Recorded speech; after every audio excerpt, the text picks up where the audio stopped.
All right, it is 5:45. Mayor Pro Tem is out sick tonight, but I believe she is online. Not yet.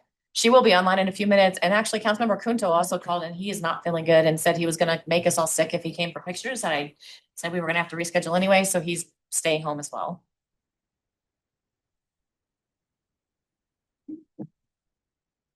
So if you just let us know when she's online, that way I'm not forgetting her. We'll go ahead and get started. Are there any updates from you, Tansy? I do have two brief updates. First, I was contacted by 27J, and they are dedicating their fifth Tuesdays, what they're calling, I think, linkage meetings between the school district, the school board members and council members. So they just reached out to see if the city of Thornton is interested in participating in a linkage meeting. We do often schedule meetings on the fifth Tuesday. I know they did share that they had flexibility on March 31st. We do have a council meeting scheduled for that date. And so we could clear your update meeting if members of the board were able, to join you here, but wanted to check in about interest. Were they thinking like a dinner or just a meet and greet or? It's a meet and greet, kind of a share, like a joint meeting is what I understand. And I know Roberta's online, but I guess I have a question about it. We did this a few years ago where we actually, a few of us went to one of their meetings because I think they met on Monday night. Maybe they changed and now they meet on Tuesdays. And we just sat down with them. Maybe we could do a different night that's not already our schedule booked. I can just let them know that there might be interest and ask if there's some alternatives that would conflict with council meetings. Does that work for everybody? Mm-hmm. Yeah. I think it'd be beneficial to meet with one of our school districts, but not on a night we have a formal meeting scheduled already. Okay, I will fall back with them. And second, I have been approached. There's a regional collaboration effort to evaluate opportunities in the county to evaluate opportunities to support childcare services and expansion. So there's a technical assistance grant and agency that is working on that. They have put together a series of work groups, and I have been asked to join the municipal feasibility work group. There are other elected officials that they have invited to participate. So I frankly wanted to raise it in this environment. If there was an elected official that would that the council would prefer to appoint, I'm happy to participate, but certainly given the nature of who they have participating, wanted to raise it to this group. So I can get some more information and send it out. I think they are looking for a response relatively quickly. So look for some more information that'll be coming. Okay. And that's it for me. Thank you. As I mentioned in an email, North Glen has agreed to join us in our lawsuit with regard to our grant denial by the state. And so we hope to have our complaint drafted late this month. And I was going to bring to council on the 31st, just a motion at your regular meeting so that you can direct us to proceed with that lawsuit.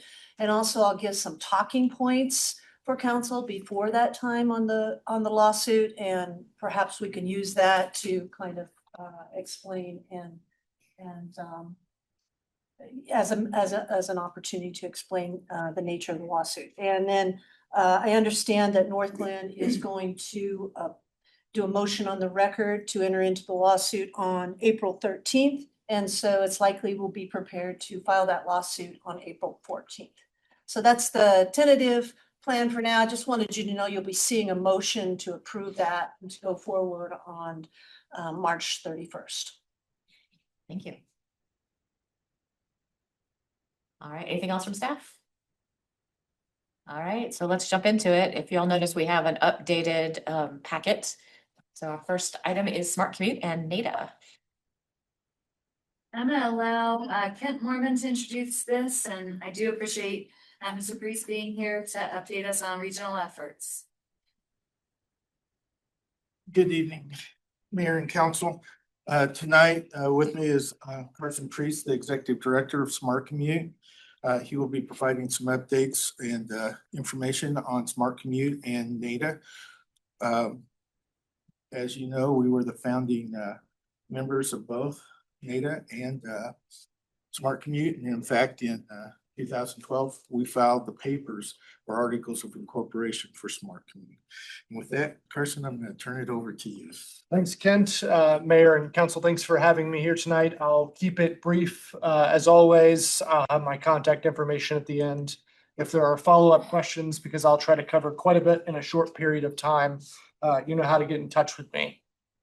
Oh, wow, this vibrates. What we'll cover tonight is what is Smart Commute? What does Smart Commute do? What is the North Area Transportation Alliance, or NADA, and why are these two organizations interlinked, and what it is that I do in between the two. Smart Commute is a 501c3 nonprofit. We practice something called Transportation Demand Management, or TDM. That's the field that we're in. That essentially means to try to help get people out of their cars using any other mode possible: carpool, vanpool, biking, walking, any of those modes, except for driving in your car alone. Our mission is to inform and serve local communities and businesses by advocating for better transportation options and enhanced mobility in the North Metro region. Our service area is the North Denver Metro region, which is Adams, Broomfield, and parts of Southwest Weld counties. We have 13 jurisdictions in that service area, including obviously the city of Thornton. Our funding sources are federal, state, local, and private dollars. Just a few numbers that are not on the screen here tonight. I operate on roughly a $600,000 a year budget, with 80% of that being grant funding and 20% being local agency contribution or private dollar contributions into the pot that ebbs and flows year after year. Thornton specific contributions that I think are important to cover here tonight. 2026, an MOU between the two organizations totaling just over $7,000 will help us cover some CO7 contract administrative services, e-mobility hub support, which I'll cover in a moment, and some local economic development cooperation between our organizations to make sure that our word is getting out to all local Thornton businesses. Our 2026 NADA dues also come into the organization for the city, which was $3,780. And that is run through the city of Westminster, who is the bank for NADA. Smart Commute has a lot of programs. I'm not going to run through all of them, but that is a nice list for you to look at if you'd like to reference these slides later. We work with DRCOG as the central hub of our organization and the Way to Go program. You may have heard of that. They do Bike to Work Day, which is one of their main programs. Excuse me. We have a number of agencies around the region that do exactly what we do, but in different areas. So you may have heard of other groups called Commuting Solutions or Boulder Chamber Transportation Connections. We're all a part of the same group with a centralized marketing agency. We also have an annual North Metro commuter survey for employers around the region, Flex Run Optimization Study, residential TDM outreach, our e-mobility hub pilot program. We do a lot of community outreach, including at Thornton Fest and Thornton Harvest Fest every year. Bike gap analysis and bike map project has been an important project for the last few years. We have get around guides for localized education, CO7 marketing and communications, and a few past programs I thought were important to highlight. The 144th Flex Ride program to get a Flex Ride up to the Amazon St. Anthony North facility at 144th and I-25, and an e-bike qualified income program for Adams and Broomfield counties, which was a loan-to-own program, getting bikes out on the street, about 30 of those over the past few years. I will note that Thornton gave local agency contribution for a number of those programs. I can follow up later with details if you're interested in those things, but about half of them. The DRCOG Way to Go partnership is something I wanted to highlight because this is our bread and butter. We partner with 8 other organizations just like ours, as I mentioned a moment ago, TMAs, TMOs, partnering with DRCOG to promote things like region-wide Bike to Work Day, large employer-focused outreach. We have a carpool matching platform, which can help people go online and plug in where they're going and be able to figure out if there's a carpool that might work for them. And we work with a number of other items in the DRCOG Way to Go program, promoting transit and bike as well. I know this is a little bit different looking slide. This is a map showcasing our smart e-hub system, or kind of smart bike parking in a number of different facilities around the region. At the north, you'll see a pin that says DPO. That's Denver Premium Outlets. That's the probably most important one for this room here tonight because it's located in the city of Thornton. But we also have one at the North Glen Recreation Center and downtown Westminster facilities. These are interesting facilities using kind of state-of-the-art bike parking, bike keep, secure bike parking. You can use an app to park your bike. And there are lockers as well at some of the facilities. DPO has those lockers over by the playground where the bike parking is back behind near the bus plaza.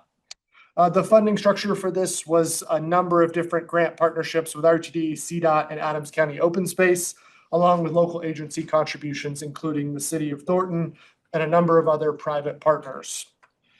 An e-bike library is being stood up at the moment. We're working on some back-end application efforts to make sure that is seamless for those that would check out the e-bikes.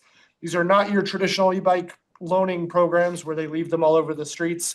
We only have 15 bikes. You have to go through a safety training to get a card, and you can check it out for up to a week or 2 weeks. This is a true loan program, more like a rental car than like a Lime scooter. Our typology, we think, does not really work for that type of an effort, but this idea is a larger scale loan to own program where we can get more people on bikes, but in a safe way. And then in italics at the bottom, we went after a Colorado Energy Office grant to potentially install more of these at RTD stations in the future with some of their camp efforts. More to come on that. I will note the Denver Premium Outlets has seen 153 total sessions, so people parking their bikes there over the past year, and over 1,100 total bike hours parked at that facility without the e-bikes being launched. And that started in the summer, right? It did start in the summer. Yes, starting on Bike to Work Day, which was late June 2025. So less than a year. Before you move on, Drew? Yes, of course. Hey, Carson. Yeah. Love that smart e-hub at the DPO. Can you put that number of use in the context? Like, is that a good number? Are we way behind? What are you expecting? What are you hoping to get to? Yeah, I don't have a strong number. It's a pilot program, to be quite honest with you. I didn't have a number in mind. I will give it some reference. So the North Glen Rec Center has seen about double that number so far, but they are in a much more public setting, kind of right off of the trail. And we think that throughout this next season with the summer, when we launch the actual e-bike library, that number will jump up as people start to see it more and more. It's certainly not a bad number. It's second in our group. Downtown Westminster is lagging quite far behind in terms of parking sessions and hours. But I would say overall, we've heard nothing but positive feedback from our partners at Denver Premium Outlets and just hope to see the program continue to grow. Yeah, and thank you for that. And then I remember you have, because I got to use it, that little storage container. Yep. Like on the playground side. Is that included in that usage number? It is. I combined the Okay. two into one. The locker that Councilmember Morris is referencing is over by the playground. So there are two large lockers which you can park your e-bike in. You can kind of see it on the right side of the screen there, perforated outside. You can also charge your e-bike while it's in there. The Denver Premium Outlets also wants people to be able to use that to potentially store some packages if they're there for a couple of hours, which we think is just fine as well. And you can use it on the same app. But those two numbers are combined in that one figure. Thanks. Sure. Justin? Yeah, how was the Denver Premium Outlets, how did they get involved with this? How did they end up being the place where this smart e-hub was located? That's a good question. We actually talked to almost all of the facilities around the area, the Cabela's, and then across the highway near St. Anthony North and a lot of those other facilities. And Denver Premium Outlets showcased the most interest in having a sustainable program to add to their kind of foray of sustainable programs that they're already coming after. And they were interested in bringing some Simon dollars to the table as well to make this happen. So I think there was just mutual interest and it worked well. It's also near the some localized trail systems, which made it somewhat feasible from our perspective when we were citing these. Very cool, thank you. Sure. Thanks. That was probably the meatiest program to talk about tonight. The next, I just want to bring up Our work often targets large employers or employers, which is what we call the destination of the trip, trying to change that habit on the destination side. In a post-COVID world, those trips are a little bit different. We're probably not all going into the office 5 days a week. So we started to target the origin of that trip or residential TDM outreach this past year with some CDOT dollars. We targeted 63 apartment complexes within 1 mile of major RTD stations. There are not a ton of major RTD stations in our area, but that's a lot of apartment complexes. And we're also working with Maker Housing Partners, hopefully leading into what RTD calls an eco pass, which is just their big pass where everyone gets a pass, like an eco pass, but for a neighborhood. Hence the NECO part of that distinction.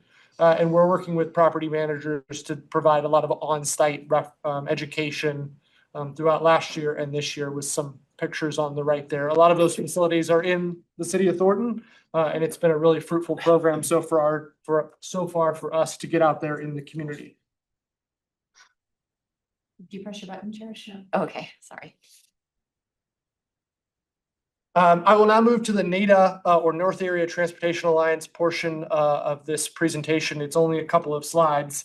I am not going to read this whole mission, but I do just want to say that NADA is there to identify, develop, advocate, and lobby at the local, state, and federal level for multimodal transportation solutions. We are the advocacy body of 13 different jurisdictions to help promote large transportation multimodal projects to whatever body makes the most sense. Chair Martinez has taken over this year and we're just getting started. We have monthly board meetings featuring CDOT, RTD, DRCOG, and local agencies to give updates, which you regularly hear about. And we regularly advocate on behalf of this member organization for a number of different projects. NADA and Smart Commute, you may wonder how the two organizations are intertwined. We are the current, Smart Commute is the current administrator for NADA.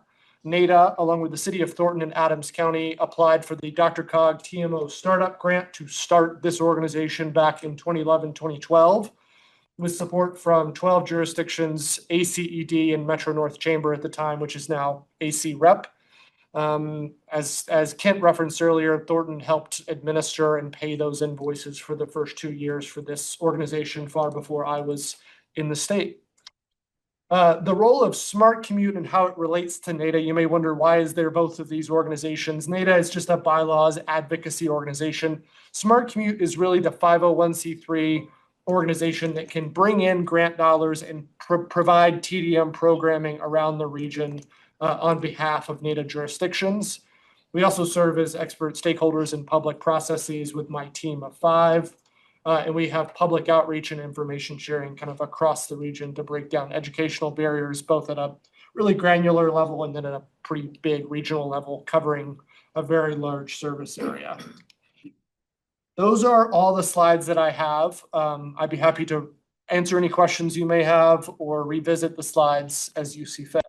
Thank you. Any questions? Drew? Back on the e-bike stuff. Please. Big believer in e-bikes, love them, love to ride them. Where do you see that program growing? And I love that map you showed us of the 3 locations. I mean, is there a plan? This is all the same question. That the vision is that people can kind of connect all of those and ride and swap out bikes and do all that. That's right. Okay. I think so. The reason we went after funding to install these racks in the first place is because when we pulled our e-bike loan to own program, people and said, why aren't you riding? What's your biggest barrier? The number one thing was, I don't feel safe parking my $3,000 or $4,000 e-bike in front of Walmart, in front of wherever I need to go, in front of Denver Premium Outlets. So we installed these smart bike racks that actually work for the most part better for their large e-bikes. You have a rather large e-bike that might work, it might not work at some of the racks, but the vision is for those smart bike parking racks to work across the region. And that's why we've gone after more grant funding to potentially install more RTD stations as a first and final mile solution. As for the actual shared e-bike portion of it, yes, they would be transferred amongst those stations and would have to return at least once every 2 weeks for regular safety checks to make sure they're ready to go by our preferred vendor that does that for us. That's awesome. Have you guys ever explored how those type of eHub mobility sites can be co-located with businesses that like attract people or have people, so like a brewery or things like that. Because I think that's probably one of my biggest things that I've noticed, like riding around and trying to go to different places. You get to these places like a brewery and you're like, oh man, there's really nowhere to like park my bike because we're not really thinking that way. Because people typically drive there. I don't know. That would be an interesting exploration if that was something that you guys weren't doing. We have certainly talked to Prost, I will just say, your neighbors to the south, and there wasn't interest at the time, but I think it's a good idea. Any activity center where people are coming and lingering, it's a good idea, and we're always open to those conversations. These bike racks themselves are not cheap. They will come down in cost, but they're roughly $5,000 to $8,000 to install one right now. Okay, wow, Yeah, they're pretty expensive. great, well, thanks. Yeah, Justin, then John. Can you tell me more about the Nico Pass program and what Smart Community is doing with the Maker properties in RTD? Yeah, sure. So RTD has a annualized pass program called Eco Pass, which you may be familiar with. It is an insurance model for employers where people buy a pass and everybody chips in and it lowers the cost for everyone else and you just get one pass for everybody. That is the exact same application for a neighborhood scale on a Nico Pass. So the way that works is an apartment complex or a facility of businesses that are co-located could go after one contract, a master contract, and it would be an insurance model where everyone in that apartment complex would chip in a little bit of money in order to get a pass. It would be $110 a resident a year right now for an RTD pass for the entire year for a Nico Pass, which is remarkably affordable if you're located near a bus facility or a rail facility where it makes sense.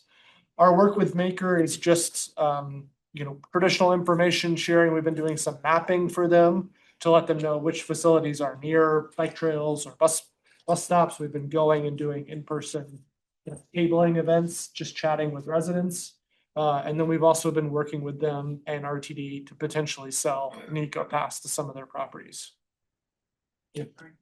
The Nico Pass can also work in a subdivision and say, your neighbors get together and want to do it. There is an application fee of $400, but after that, it's $110 a year. So if you have a group of 10 on your street, 5 or 10 houses, they will do that also. So you don't have to do the whole subdivision or the entire apartment complex. Yeah, thank you, Ken. I think that RTD's preference would be the better, right, for their administrative fee. I will also note someone has to administer that at the apartment level, which is often the biggest barrier. It's not even the cost that's the biggest barrier. It's having a property manager where there's a lot of turnover, manage getting those passes out. And that can be a tough barrier that we've found. John. Thank you, Madam Mayor. Carson, thank you again for the presentation, Kent as well, and for your work. And I am on NADA along with Councilmember and Chair Martinez, and you're doing a great job as chair early on in the process. So thank you for your work on that. I'm happy I picked NADA. We've had some very interesting conversations in my 2 meetings I've attended. So we have a great group of electeds and staff there. So I look forward to, continuing the conversation. Obviously, we get further in transportation. I'll talk more about it later, but once again, thank you. Any other questions? Thank you very much. Very helpful. Thank you. All right. We need to keep you up there, Kent. I'll do a very brief introduction. This is something we're going to try to do quarterly going forward. We've kind of recognized different council members are representing us on different transportation boards and venues. And so know this is a high priority for the council and has a lot of prominence in the strategic plan. So quarterly, going forward, roughly quarterly as your agenda allows, we will just remind everybody what some of our core transportation priorities are and sort of where they are in the pipeline. So then I'll give the floor to Kent. Thanks, Tansy. Tonight, again, the purpose, just some regional update on the policies and projects that we have adopted, that you have adopted. I am going to start with a little background information since we have some new council members here. And then I'll go into the actual planning and project updates. I'm not going to cover every project that was in a attachment that you had, just a few of them to highlight. Just so everyone knows, Thornton doesn't operate as an island. We have several boats and relationships and regional partners that help us out, from cities and counties to agencies to Metro, DRCOG area and coalitions. So it's just something to keep in mind that we are involved in all of these with our regional partners to move our transportation needs forward. Some of the documents that we use are the strategic plan that you just recently adopted, the connected communities focus areas and actions. The resolution that you approved in February of last year, we've used extensively. We were successful in getting 13 projects for DRCOG to evaluate in their 2050 update of the regional transportation plan using that. And it'll also help as a guide as we go after grants, et cetera, and the transportation improvement program. We have the Transportation Mobility Master Plan that the city adopted in 22 and updated in 24 with the transit plan. It has 251 items on it. And of those, 13 projects and studies are complete and 65 projects are underway. Remember, this is a vision document. It's not a fiscally constrained document. So when you look at that plan, understand that. Our really fiscally constrained is our capital improvement program and our city budget every year. And finally, we have the Vision Zero action plan that was adopted, and we use that as we go after implementation of that for our highway safety improvement programs, et cetera. I'm going to get into a little more of the planning updates. The Denver Regional Council of Governments, known as DRCOG, is currently updating their 2050 regional transportation plan. It's fiscally constrained, but it does have some vision projects in it. They have already approved the active transportation plan, which is pedestrians and bikes. There are some trails in Thornton in that. And they're starting the development of the fiscal year 29 to 32 Transportation Improvement Program, or known as TIP. That's important because that's where the money comes, the regional transportation plan, while fiscally constrained. It's just a plan. The TIP implements that plan. I happen to serve on that policy. They're now reviewing the policy, and I'm on the subcommittee reviewing that policy that will recommend it to the Transportation Advisory Committee. I represent Thornton and Adams County on that, and from there it will go on to the board, recommendation onto the board. Colorado Department of Transportation has late last year approved their statewide transportation plan, and they're currently in the process of updating their 10-year plan with approval probably in March or April. That includes I-270, I-25, Colorado 7 are on those projects that we've seen lately. I appreciate the letter that the city sent, and I also appreciate those of you that were able to go to public comment and make comment on the plan. So hopefully we'll see our projects in that 10-year plan. RTD is coming to the end of their system optimization plan that they developed in 2020, 2021. And now they're coming out and they just in the process of hiring a consultant to do their comprehensive operational analysis. We've asked to be involved in that as staff. And the reason is that RTD is starting to think that maybe post-COVID, they don't need all the routes running into Union Station or downtown. Maybe they need some east-west routes. Like 104th Avenue, it's faster to walk between Colorado and Federal Boulevard than it is to ride a bus. That shouldn't be on a major arterial. They've also are completing a bus stop inventory of all their active bus stops. And it's interesting because they had no idea how many stops they had till they hired a consultant to go out and find them. The federal government's, the IIJA Act is expiring September 30th of this year. They're already starting to introduce legislation that could be rolled into the new Surface Transportation Act, and that'll be something that we'll need to keep track of as it moves forward on there. I'd like to go into project updates now, but I want to spend a little time talking about setting expectations. Oh, we got a grant to do this. Oh, great. We'll be done in a year. Not necessarily. Studies, we might get done in 18 months to 3 years, but an I-25 project that's now going on 15 years, for example, to solve those problems. We have an interim solution out there that's causing crashes, but it takes a while to get plans through. We usually figure on a small project, 3 years. You have design, then you have right of way, and then you have construction. But you also have to do an intergovernmental agreement with our friends at CDOT. Sometimes they hammer them around real fast, and sometimes it takes a year and a half to get those done. So just want to set that expectation that we go after these grants, we receive them. It takes a while to get them actually see construction happen. I want to start with I-25, very just showing from essentially downtown all the way up to Wellington, Colorado on I-25. Probably of most interest to you is the US 36 to 100. Well, before I go on any further, all of these projects are in the 10-year plan right now. Hopefully they'll approve it in March or April. But US 36 to 104th, they're in the design and environmental stage. They've had an open house and received comments.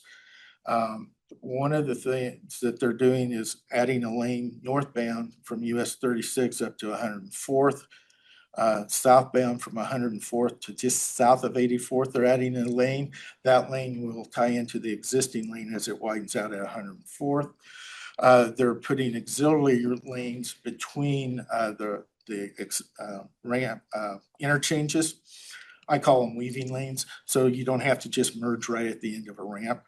They're also widening the shoulders, so our emergency vehicles and people that might have to make avoidance don't run into the shoulder or off the road or into the median. And also the distance between the express lane or toll lane and the general purpose lane, they're widening that by a couple of feet. So hopefully all of those will reduce in that area the crashes that we're experiencing. CDOT's own information is they have 2.7 crashes a day, 7 days a week average, and fatality every other month. So it's something moving forward.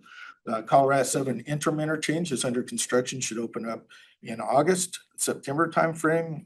Last I heard a couple of weeks ago. And then Region 4 and Region 1 CDOT regions, they divide at 168th Avenue or right at Colorado 7 and I-25, which creates some interesting because we're really on the northern end of Region 1 and the southern end of others. But they're actually talking together right now, and they're talking about using CTIO, the Colorado Transportation Investment Office's current loan that they have. It's called TIFIA. It's a loan from the federal government, how they can expand it and actually build E-470 down through US 36, probably using a construction management general contractor loan like they've used up north of Colorado 66 to build that section. So stay tuned. It'll be interesting to see what happens there. On Highway 7, we've completed the 15% plans from Brighton to Boulder. On your little map up there, it's really hard to see, but from a technical standpoint, we gave it section letters so that staff could understand it better. But what probably is most important is from G through K is in the city of Thornton. Thornton makes up approximately 25% of Highway 7. So we have a big interest on what happens up there from the state standpoint. In Thornton, we've agreed with CDOT that we should have 4 lanes of right-of-way, but we're only building 3 because that's what our transportation mobility plan says we need. The outside lanes will be a transit right turn only, and then the 2 inside lanes in each direction will be general purpose lanes. There will be a median in there at that location, and then on the outside, a foot or 2 off of right-of-way will be 12-foot multi-use paths that can be expanded to 16-foot. The reason we want to be able to expand them is that in the future, right now there's a lot of bicycles up there, but in the future there'll probably be pedestrians as that area develops. We want the ability to be able to separate bikes and pets on that trail. Also along that line, Holly and Quebec Street intersections are the designs being advanced. CDOT's about ready to go under contract with the consultant to advance those plans. It won't be, we don't believe it'll be as far as we would like, but having those plans advanced will save our developers some money when they have to take those plans and finish them and build the intersections. So that's what we're hoping happens there. And of course, these intersections are in their proposed 10-year plan, which we're happy to hear. Before you move on, Drew? Yes. And, quick question to clarify. So from Highway 85 to I-25 on Highway 7, that little drawing of how the lane and structure is gonna look, that's what is. It'll be this way through Thornton to Yosemite, and then I think the cross-section may change just a little, but for the most part, that's what CDOT's looking at. That image on the kind of bottom right of the Yeah, map. bottom Okay. right hand, yeah, that's looking down on the roadway, if you will. Awesome. Thanks. 104th Avenue's it has advanced quite a bit. We finished the 30% plans and are wrapping up the environmental. Thought we were complete when I did this, but the project manager says there's one little item that hasn't been done yet. We're moving forward with the final plans through a Dr. Cog grant that we received. And we also received a raise grant for construction. What will happen there is we'll have 2 lanes in each direction. We'll have 11-foot multi-use paths on each side of the road. The reason the widening is happening, not only for congestion, it's a level service F out there right now during peak hours, it's also to help transit move the 104L out to Denver International Airport from the 104th station, inline station. And the trail or the multi-use pass connects to the South Platte Trail and also to our trails along Riverdale and Greenview Ponds.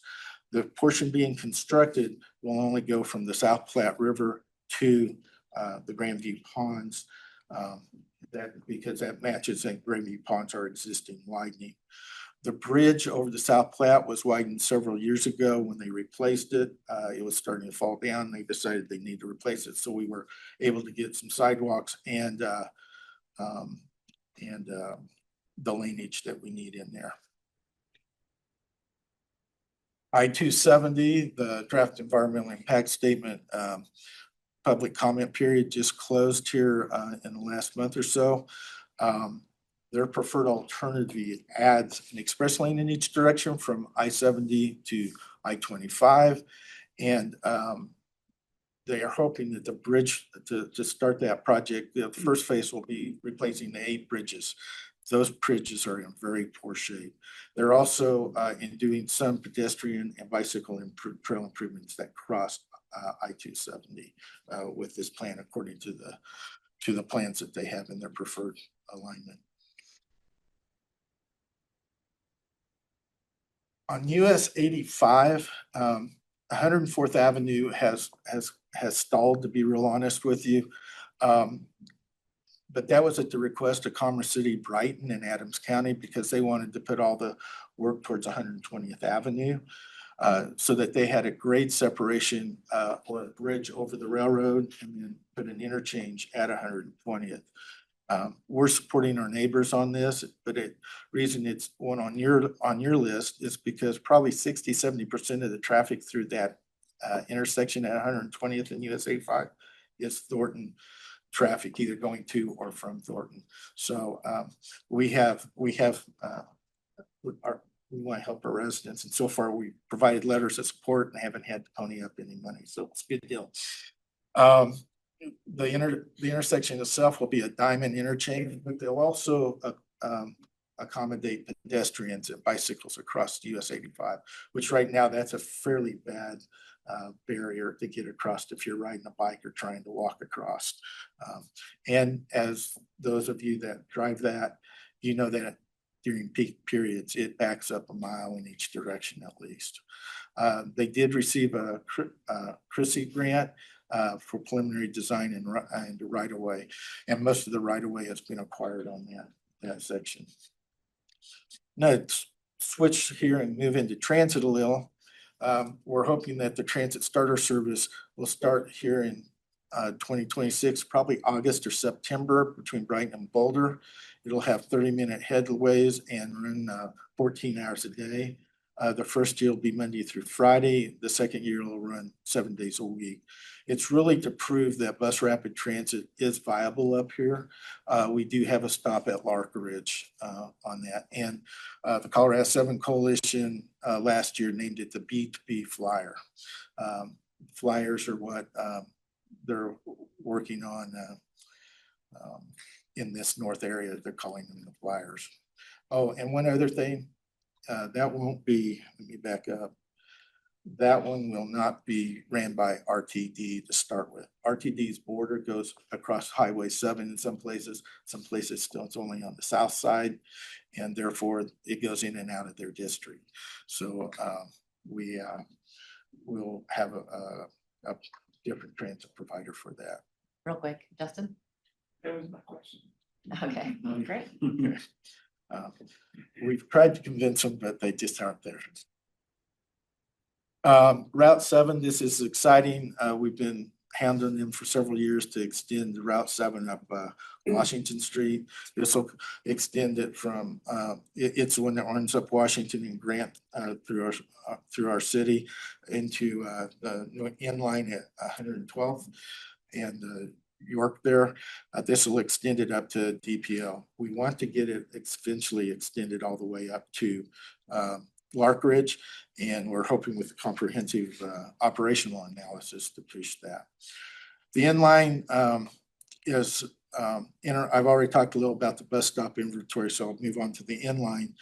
The ridership on the inline, it's a commuter rail, not a light rail, but a commuter rail. It's the second highest use of ridership on commuter rail. We'll never catch the A line, which is the highest, but it's interesting that we're consistently the second highest ridership there, and it has the shortest hours of operation. We were successful last year in getting the hours extended on Friday and Saturday another hour, but it still is tough if you're at a concert or a ball game that's running late to you have to either leave early or plan on an Uber ride back if you took the inline, unfortunately. So we're still working on that, but we're making progress on that. The Colorado Transit, Colorado Department of Transportation Transit Service is called Bustang. What you see up here is a picture of the park and ride at Lark Ridge, which will be called the Broomfield Thornton Park and Ride by CDOT. To the right side is the parking lot and shops of Lark Ridge. This is being built in a location that when they do the ultimate interchange, they don't have to tear out that parking lot. The sidewalk kind of going to the north up there will be the eastbound Colorado 7 Transit. And then they will be picking them up off the ramp, picking and dropping off the ramps. And there will be a bridge that they're building across right now. It's actually running, that project's actually running ahead of schedule because of the mild winter we've had to date on there. And so with that, the questions. Justin? Yeah, I have a few questions. Thank you, Ken, for your presentation.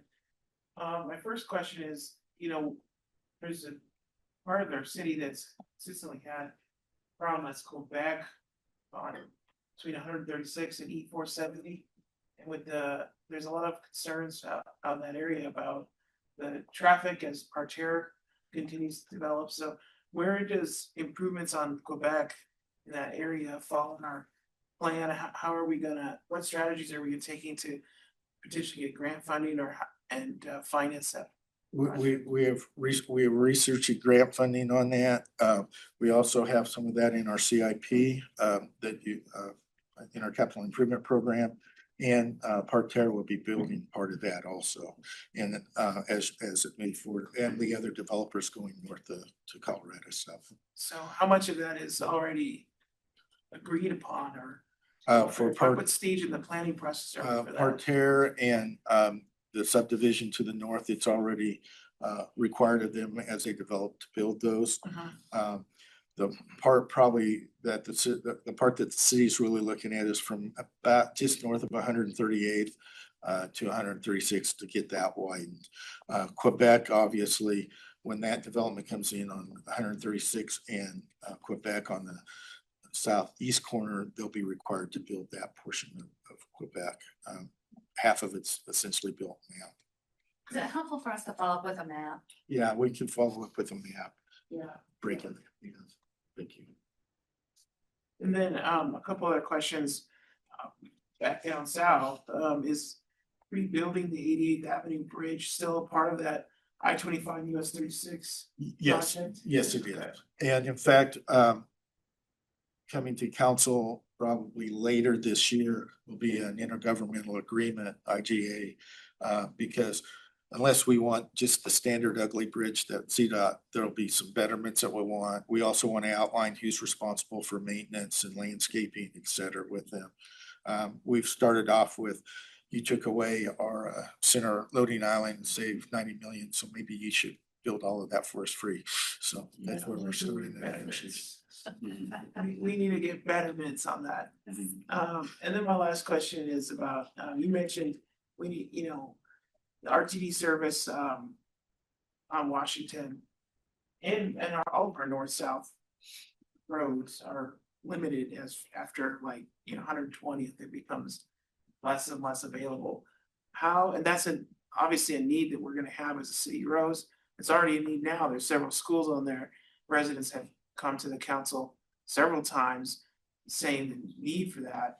So what do you think our best approach is in making our case to RTD to enhance those services as quickly as possible? I think the best approach right now in 2026 is the comprehensive operational analysis with RTD that they'll be conducting, really trying to convince them to extend them to Highway 7 at least on Quebec, Colorado, and maybe even Holly and definitely Washington. But east-west also, 104th Avenue doesn't have service all the way across, which just is unbelievable to me. And 128th Avenue so that you can get to the end line across the city. So we'll be asking for all of those. Who knows what we'll receive, but if we don't ask, we won't get. We've looked at through the transit plan, we've also looked at different services that might work. We can get a grant for a couple of years, but what do you do after that? So those are the type of things that we're still exploring. Okay, my only request would be is as the staff is working with RTD on that plan, just keep the council aware of any opportunities that we might have to be able to further advocate, whether it's at NADA or I-25 Definitely. North Coalition. Any opportunity we can where we have that venue with NADA, we'd love to help out and make that argument even stronger. Drew? Hey, Kent, I'm really happy we have this quarterly update, and if this is at least something that we're doing in the future, for me, being new to all the ways that all these organizations work together, putting it all out there together, consolidated, really makes it make sense. So, thank you for that. And also, thanks for the staff updates you push out to the meetings that you're attending, and those kind of minutes, and that's helpful. Appreciate that. Keep it up. And then the other question, I don't know if you mentioned it around the end line. Great fact, I didn't know that end line was number 2 usage. That's pretty impressive. It's not the whole rail system, it's the commuter rail. There's a lot of light rail down there. I think we're number 5 or 6 right now on usage there. That's less exciting. Yeah, interestingly enough, Thornton opened the Flex Ride in 2019. November, right before the pandemic, they opened up the inline. During the pandemic, I have yet to be proven wrong on this statement. We're the only city that increased transit usage in the metro area in the nation. That's awesome. And so with that, that's my question. Do you know if I know the extended hours Friday and Saturday, is there a plan to increase that it's something that we're gonna have to ask for through the comprehensive operational analysis. Got it. Okay. That's helpful. And then for the Route 7 extension, is that a done deal? Like it's already funded? It's going to happen in August, September timeframe? Yeah, we're already ready. RTD is improving some stops in Northland. Thornton is improving stops, some of the stops in, to bring them to ADA compliance. Any new stop that goes in has to meet ADA compliance and federal, called PRO-WAG. They're essentially rules that we have to make everything meet ADA for boarding, et cetera. So we're working with RTD to get that done. Great. Thanks, Ken. Don? Thank you, Ken, once again for the presentation. So I did notice like with the I-25 that that construction is slated to begin next year. Is that correct? Correct. Of course, we've had this conversation at NADA is like, what's the deal, which I don't want the the Mustang thing as a condition to get this going. So do you have any update about that? I do not. We've heard different stories on that, if you will. Yeah. What the North I-25 Coalition is saying, of which we're part of, is that instead of using CTIO funding, perhaps they use the clean energy out of the Colorado Energy Office. Use a different enterprise to fund it.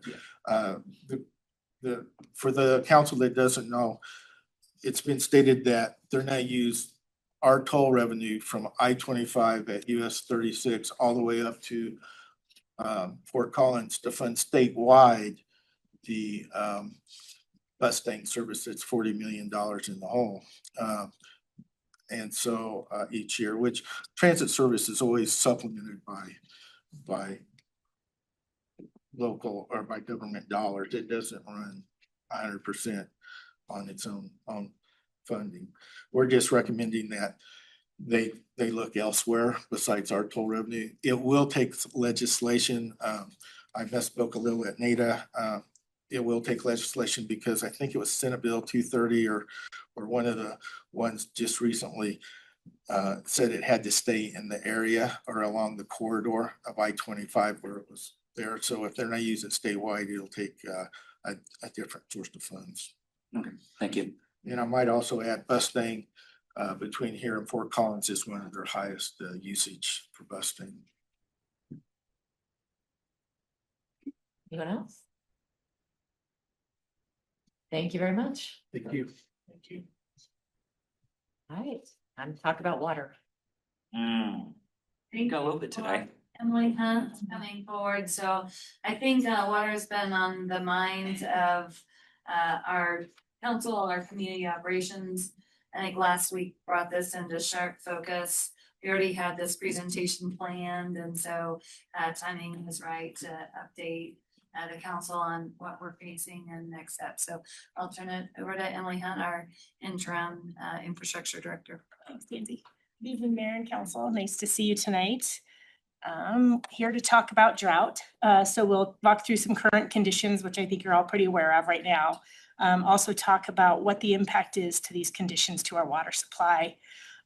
We are making a recommendation to move towards stage 1 drought pursuant to our drought management plan. So I'll talk a bit about that. What sort of resources we have to our customers when we move into drought, as well as all the time, but how we can help them save water, as well as next steps that we'll be requesting. These images are a bit out of date, but they have actually gotten worse in the past month. So on the left, you have the drought monitor, which is produced nationwide, and essentially, dark red means drought, kind of degrading down to oranges and yellows.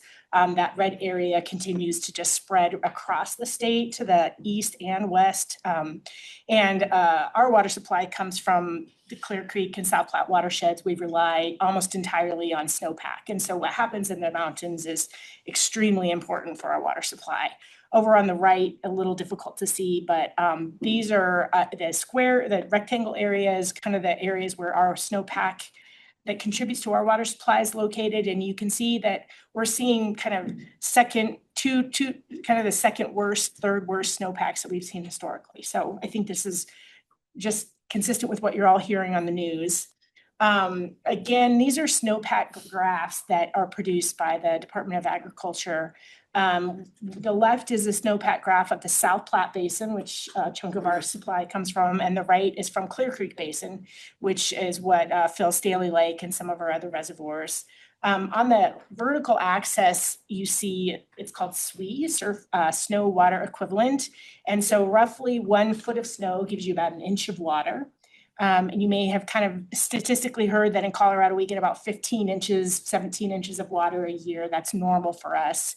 The SWE is kind of correlates to that. So you'll see that we are, the black line is 2026. The blue lines are kind of our record areas. The red lines are our low areas. So both Clear Creek and South Platte, we are trending along the worst we have ever seen. I heard from Denver Water a couple of weeks ago that they said we need about 10 feet of snow in the mountains to get back to normal. So that's the 10 inches of water that we're behind. So things are looking pretty dire. The slight bit of optimism is that we're entering March and April, which are the snowiest months.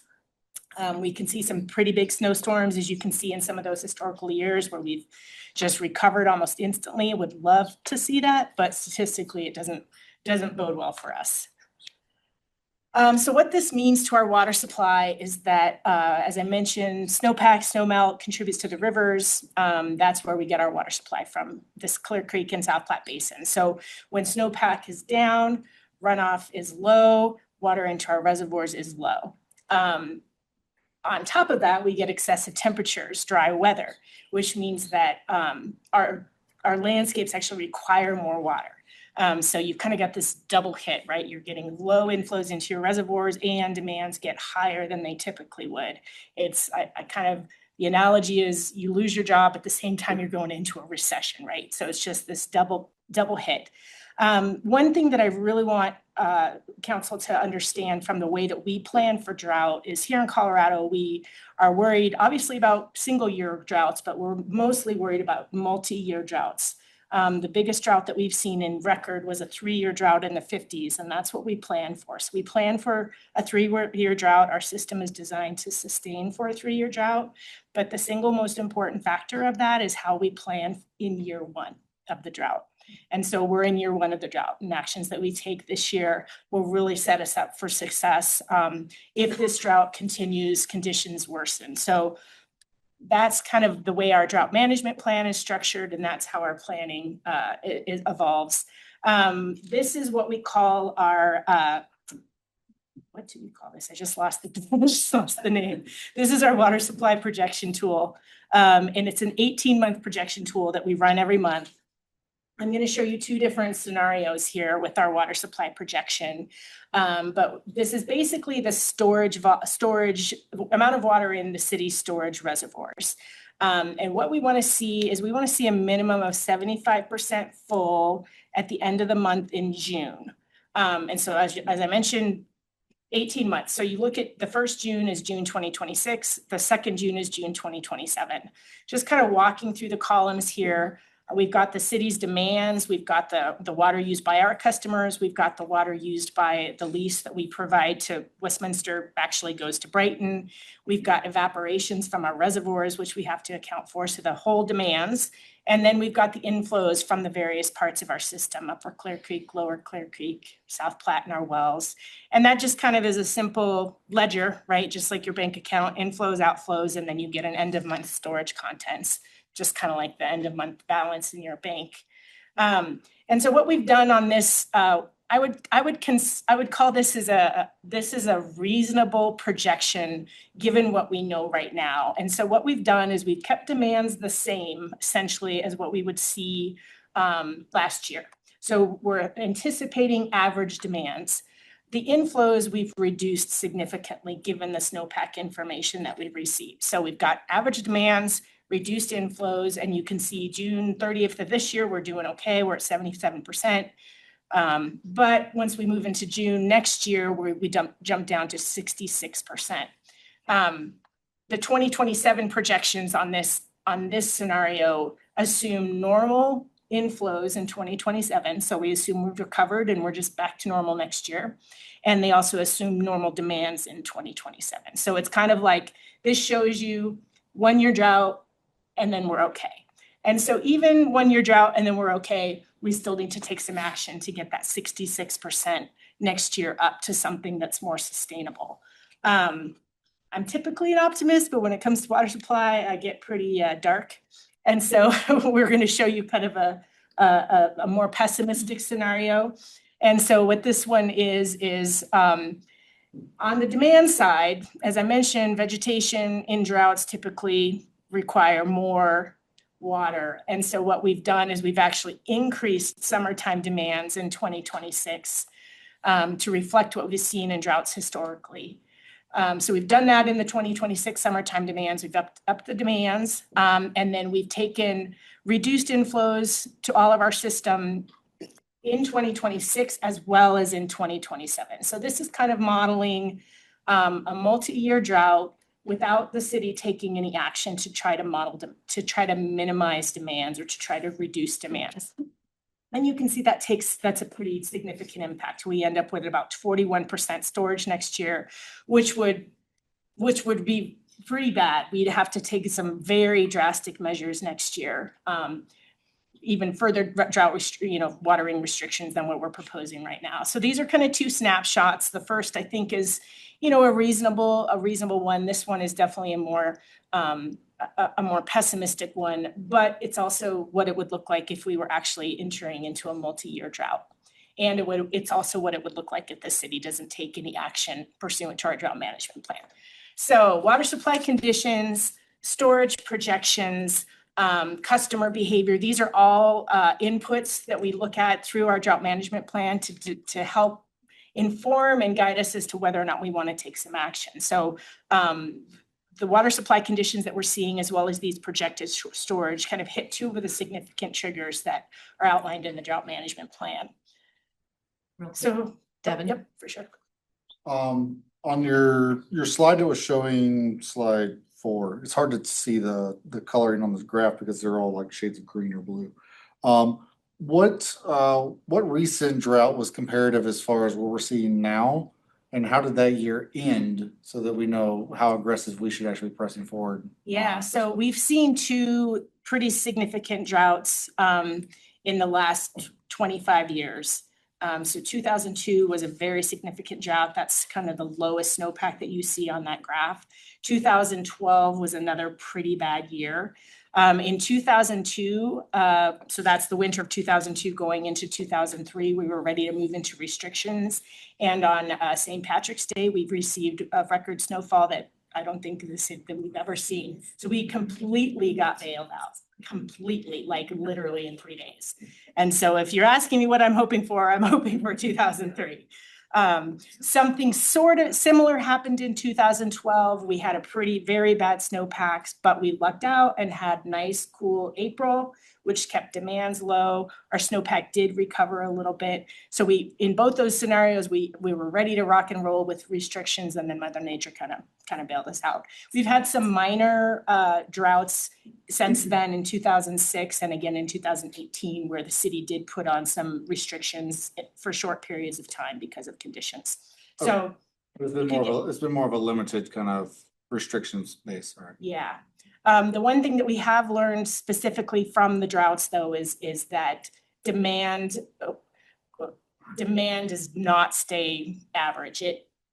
It surges without restrictions. And so that's really part of the actions that we're recommending, is we really just need to try to keep a lid on that demand so that it doesn't completely go off the rails. Thank you.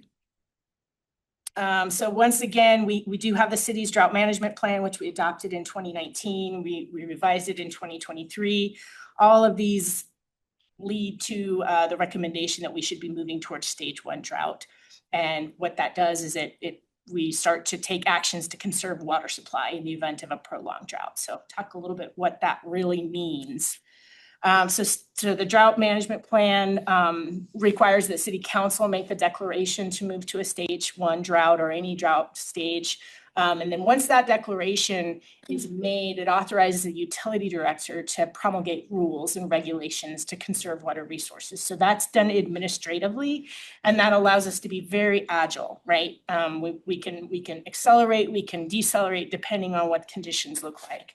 But as I mentioned, our goal with stage 1 drought declaration, as well as the rules that we're going to be recommending, is to preserve that June 30th, 2027 storage. We want to make sure that that's up there.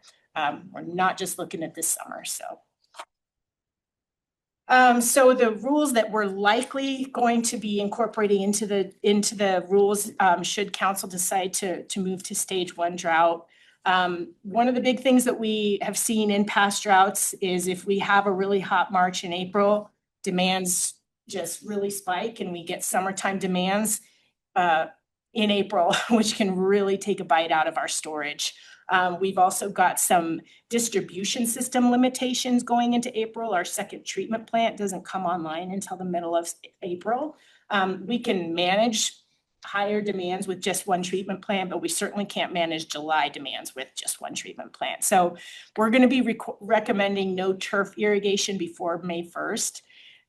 Given current conditions, this is likely going to be a recommendation. We're not going to be saying this is a rule. We're really just going to be pushing out messaging that requests folks not kick in their irrigation systems and start watering their lawns in March and April.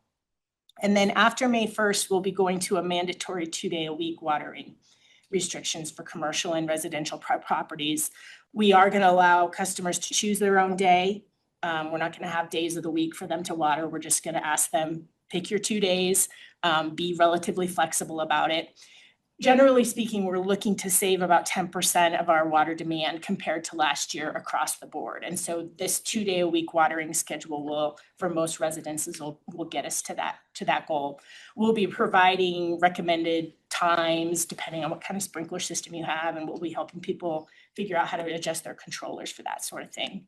Parks Department will be reducing their water use by 10%. They're not going to be following the same days of week, days, hours, rules. We basically just give them a goal to achieve and let them manage the parks properties the way that they see fit. This could mean that they are irrigating high use sports fields in the way that they need to irrigate them to meet the hot temperatures that we're getting.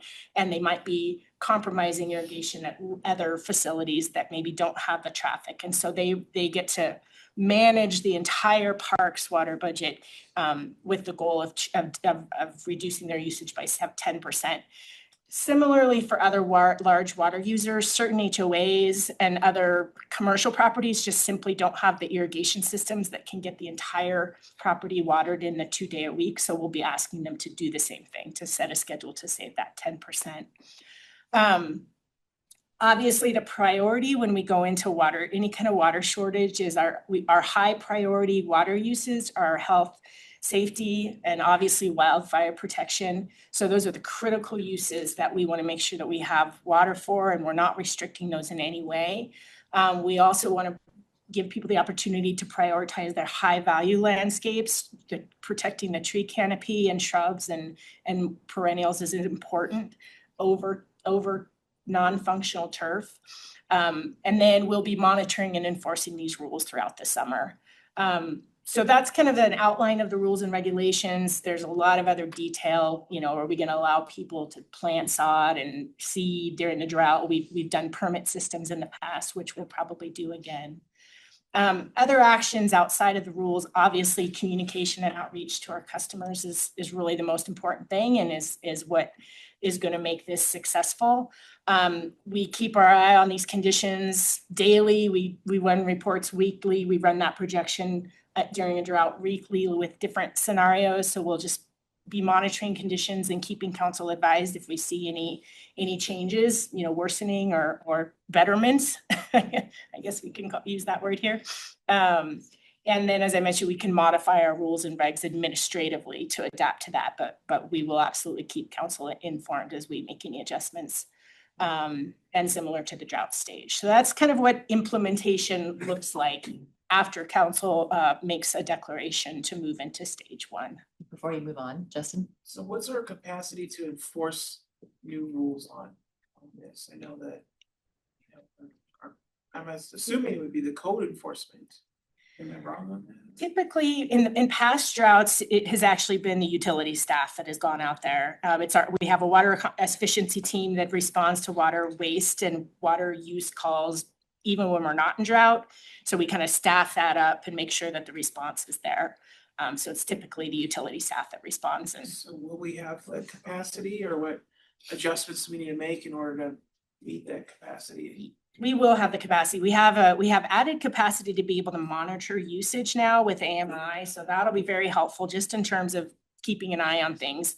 But our biggest, anytime we feel like we're going to issue somebody a warning or even move to a violation, that's going to be eyes on the ground, conversations with residents and that sort of thing. So we do have capacity, and we kind of pull in the whole utility department to work on this stuff. Is it monitored by, like, do we know how each customer is using on a daily basis with, is that like with the modern smart water? Yeah, so the Meters? AMI system that we have in place, automated That's what it is. metering infrastructure, allows us to see what customers are doing. It allows customers to manage their own water too. They can set their own alerts. And so that's a lot of the messaging we're going to be sending is, hey, you're in control, manage your water, check out how much you're using. Even folks that aren't on AMI and receive or that just receive standard water bills and aren't connected to the internet, they still have last year's usage. And so they can kind of see how they're doing compared to last year. So they're going to have a lot of tools, and then we'll have the ability to communicate with our customers through that system as well. So we can send out push notifications just like we do now when we see potential leaks with customers. Okay, is this the first potential drought implementation since we've had AMI? It is, yep. Well, yeah, I would definitely agree that education and is it gonna be an uphill battle? There's gonna be a lot of considerations, so I support, anything you can do to get the word out on that. I hope this whole city takes a coordinated effort on that and doesn't just, make it all your job. Cause it's gonna be a big task. I appreciate that, yeah. And our goal really is, conditions are serious right now, but our goal really is to educate, and this is a partnership. It's urgent, it's not quite an emergency, and so we really just plan on doing lots of education, even before we issue violations. This is really just about getting people to participate in what is kind of a community action that we need to have, so. Okay, thank you. Cherish? Can we have a big push out to the Active Adult Center? Absolutely. Because I'm gonna say, I've never even been on that. I get a paper bill, I wouldn't even know how to begin to use that. Yeah, it's important, I agree. We also. We have a lot of seniors that have already had their water shut off. We've had a lot of neighbors that have had their shut off because they had no idea. Yeah, we'll do that, and I'll get to our messaging now too, but a lot of our messaging approach is gonna be obviously not just focused on online. So we'll make sure that lots of different approaches are. Rec centers. Yeah, that's a great suggestion. Keep going here. Communications and outreach. You would have seen the City Voice that came out last week, obviously front page news on the drought. Various city websites, including thorntonwater.com, which is kind of the hub. We have an entire drought hub on thorntonwater.com. Social media throughout the city's different accounts. Water Smart portal is essentially the portal that customers can sign up for in order to get that access to their real-time water usage. It's where they can set their own alerts, their own warnings, that sort of thing. We will have bus shelter ads going up, e-bills, blog. We have a youth water festival coming up in May, and kids do a really good job of telling their parents what to do. So we'll be pushing some drought messaging out there. And then we will be having a direct mailer going out. We have a direct mailer that goes out every year. This year it will be focused on irrigation timing, how to set your sprinklers, heater clocks, those kinds of things. So that'll be going out as well. We've got a really robust water efficiency program that just runs all the time.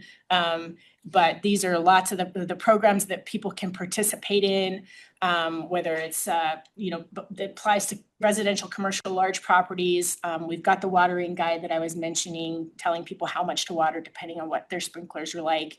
We've got a lot of landscape transformations. Might not be the best year for people to be converting and doing landscape transformations, just because sometimes that first year requires a lot of water, but we'll still have these programs available. We do rebates for irrigation controllers and rain sensors. We'll have somebody come out and check your sprinkler system to see if it's running efficiently, if you've got any leaks. So those are programs that we offer. And then in a series of kind of indoor incentives as well. So these resources are always available, but we'll definitely be pushing them with the drought to help people kind of save water. And drought and fire prevention, I have to say that in the past droughts we've experienced, this was not an issue. This became obviously an issue after the Marshall Fire. We'll be very proactive as along with Parks and the fire department in making sure that people feel like and understand how to manage their properties, both to conserve water, but also to make sure that they're helping to prevent any kind of fire. So here are some, just tips in terms of managing properties that we'll be pushing out, just kind of maintenance tips and fire prevention tips, so that people don't feel like they're making an impossible choice between their landscapes and safety. There are also a lot of resources around designing landscapes and doing landscapes conversions that are specific towards, kind of defensible spaces. And so we'll be promoting those as well, especially for people that find themselves backing up into open spaces or something like that. So it's kind of a different thing that we've had to deal with that we've wanted to incorporate in our messaging this year. So that's really the overview of the current conditions and the impact and what we're recommending in terms of actions the city would take just in order to manage the situation that we're in right now. Next steps would be, we do have an agenda item next week at council for the declaration of stage 1 drought and authorizing that these rules be established through the utilities department. We kick off immediately into a customer outreach and communication campaign. We're already prepared to do that. And then, as I mentioned, we'll just keep an eye on the water supply conditions and escalate or de-escalate as is necessary. So that's what I wanted to share with you all tonight, and I'm happy to answer any questions. Any additional questions, Chris? Just a curiosity question of usage. When you say 2 days a week, I know a lot of watering schedules are right before sunrise and sunset. So is the 1 day both those waterings, or is it just one water per day twice a week? That's where I think we're going to ask customers to look at their overall volume. Like personally, I'm a hose dragger and I can't water in 2 days. I have to do my front yard and my backyard and my front yard and my backyard. And so that's why we're being flexible with the days. And if someone called with that question, we'd say, if you need to do some in the morning and some in the afternoon or evening to get your entire property watered, that's okay. We would not recommend that they water the same parts of their property morning and night and count that as 1 day, if that makes sense. So we're really going to be asking them to at least stay in line with last year, if not try to save a little bit. If that makes sense. Guilty of the second one, so. All right. Drew? Thanks, Emily. What was the response from the previous drought, like mitigation efforts, like going into stage 1? I mean, it's kind of a multi-part question. How was the effectiveness? Is it something that's like a real-time monitoring? Like, could we receive an update like once a month during like a stage 1 drought? Yeah. So we can just kind of monitor, is it working or not? Yeah, in the past, we have been able to see the effectiveness of restrictions. It was a little harder because we didn't have AMI, we didn't have this data available. We were kind of going off of consumption through the treatment plant, as well as, the billing, which would happen 60 days later. But we are looking at tracking more on a weekly basis. and seeing if we're meeting our goals essentially. And also that short-term tracking will also allow us to kind of look at weather a little bit, you know, so if we had a really wet week and people didn't water, we can kind of assume that, you know, adjust things like that. So yeah, we're hoping to get if monthly updates, if not even more frequent than that, so. Okay, great. And then the second part of my question is for the average resident during the stage one, based on what I'm looking at here, the really expectation is, or the only expectation is you're adjusting your turf watering. If they're an average user of water, and of course, if they don't have landscaping, then really there's no effect. No, that's a really good point. So folks that aren't managing landscaping, we don't really have any indoor rules, if that makes sense. We've got some guidance around car washing and that sort of thing, but this really is more for people that are managing landscapes and where a lot of their water use is going towards landscapes. So that's a good distinction that I don't think we've made in the past, just about indoor use, so. Would indoor use come at like stage 2?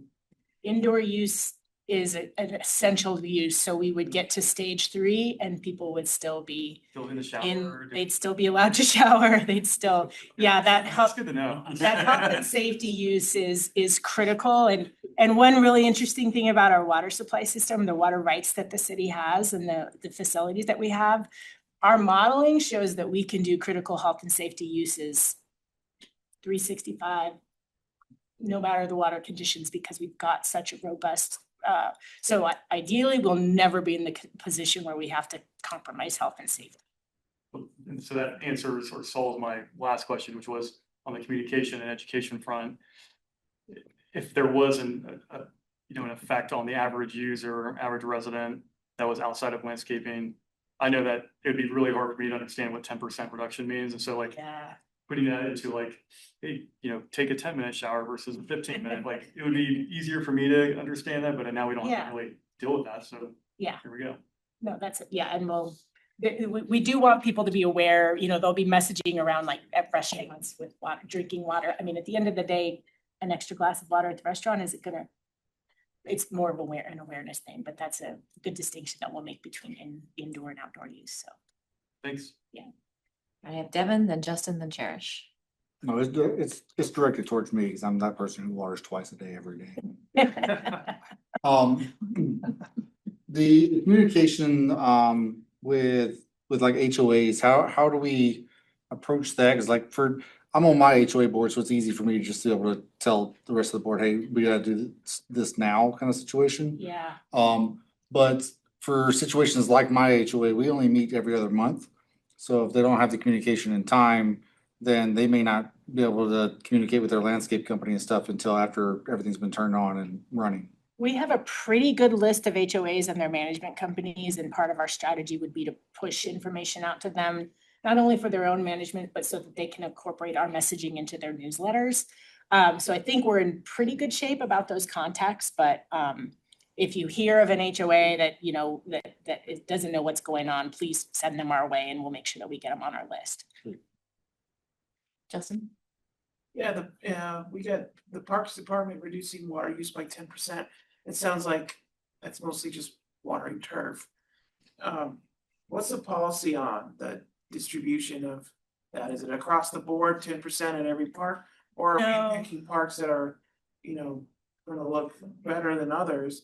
And I wanna know that that's, fair for people throughout the city, that one neighborhood is just getting all the water and the rest have to sacrifice for that one park. No, that's a great question. The drought management plan, first of all, prioritizes certain like public high turf, high traffic areas for parks to maintain. So sports fields, the golf course, those sorts of things. So those high priority public access areas are already kind of a higher tier in the drought plan, and we want to protect those uses. And then parks, so as I mentioned, they might be watering sports fields, what it looks like a lot, in order to keep them safe and usable for the community, because we want them to continue to be a community asset. They might then sacrifice city hall grass, I don't know, that sort of thing, to get to that 10% savings. Parks is working on their plan right now. And they will be sharing their plan with us so that we can help communicate that, especially if people see sports fields being watered at noon or something like that. We want to be able to let people know that Parks is a partner in this and this is what they're doing. Your point about geographic distribution is a good one though, and I don't know, is Chris here? Yeah. I think it'd be better if, when we get a little further in that planning, we can follow up with a report to give the council a bit more idea of what that production plan looks like. Okay, yeah, I'd love to Yes. see, you know, a list of all the parks that are gonna see changes. And that way we can, every one of us is gonna get some kind of question about why this park's grass is turning brown and why that one's park is not. And if we have that list, then we'll be ahead of it and be able to explain what's going on. And that it's not just the city not doing its job, because that's happened before and we haven't necessarily had the answers ahead of time. It just, it's hard to play catch up on that. That's a great point, and we do also have planned, yard signs that will likely put in different places to let people know, hey, this park is intentionally being, not irrigated as much to help with the drought response. So that's a really important piece of communication, because I think the customers want to know that the city's doing their part, but then to your point, they want to make sure that we're not sacrificing something specific. So. Cherish. Do we know how many people that use the trash app? And is there a way that we could push a message out through the trash app? Sure. I don't know how many people, but I think that's a great suggestion. We can I just get wonder messaging how- out for a lot of different ways. You really use apps. You said it. Thanks for that. Drew? You kind of alluded to it, Thornton Creek Golf Course. I know, Chris, you just maybe last week or the week before had some concerns about use and having to do some proactive measures this winter.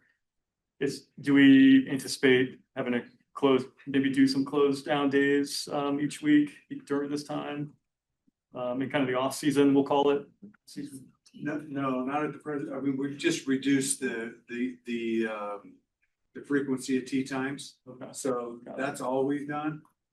But we are getting some dry conditions and it continues to get worse, obviously. So we might have to make some other alterations. So when we bring that production plan back, we'll call out any operational impacts sort of across the board of recreation, aesthetics or programming. We'll make sure that that's included.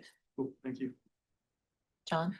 Thank you, Madam Mayor. Emily, great job with the presentation as always, and Chris, great job as always with Parks and Rec. So thing I want to bring up though, and my wife brings it up all the time, and thank you for mentioning Brandon Police Park last week, State of the City, quick sidebar. But still, why residents, okay, we can't water between 10 and 6, right? But why are Parks and Rec watering between 10 and 6? So Yeah. this is not a critique, it's just a thing that, especially with the stage one, we want to make sure that we're all in uniform, that we're all in compliance, residents and the city alike. So, A lot of the times, and this is messaging that we try to share with the Yeah. customers, a lot of times Parks is watering in the middle of the day because of the heat actually damages, and there's so much traffic on the turf that they need that little shot in the middle of the day on high use turf, like heavily used okay, turf. And yeah, because so that's, we want to message that.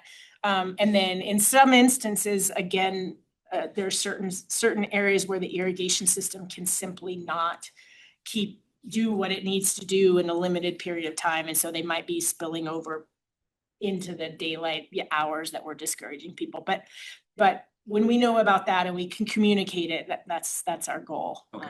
And the same thing can happen with the schools and their turf, so. thank you, ma'am. Any other questions? Your team does an incredible job with that communication. I know the work that you did on just in general water conservation helped us delay the pipeline as long as possible too. So I know the residents are paying attention. And the number one question I get right now is when are we gonna have water restrictions? Because everybody's expecting it. So Yeah. it's not a Thank you. surprise. Thank you. Thanks. All right, we'll do one more and then we'll take a break. Board and commissions? So this is a nice breather. This is I know, a media agenda topic. We would have moved it, but we do have a April 10th meet and greet for board committee commission members. So wanted to get as many members on board as we could before that meet and greet. So with that, I'll give the floor to Kristen. Thank you. Good evening, council.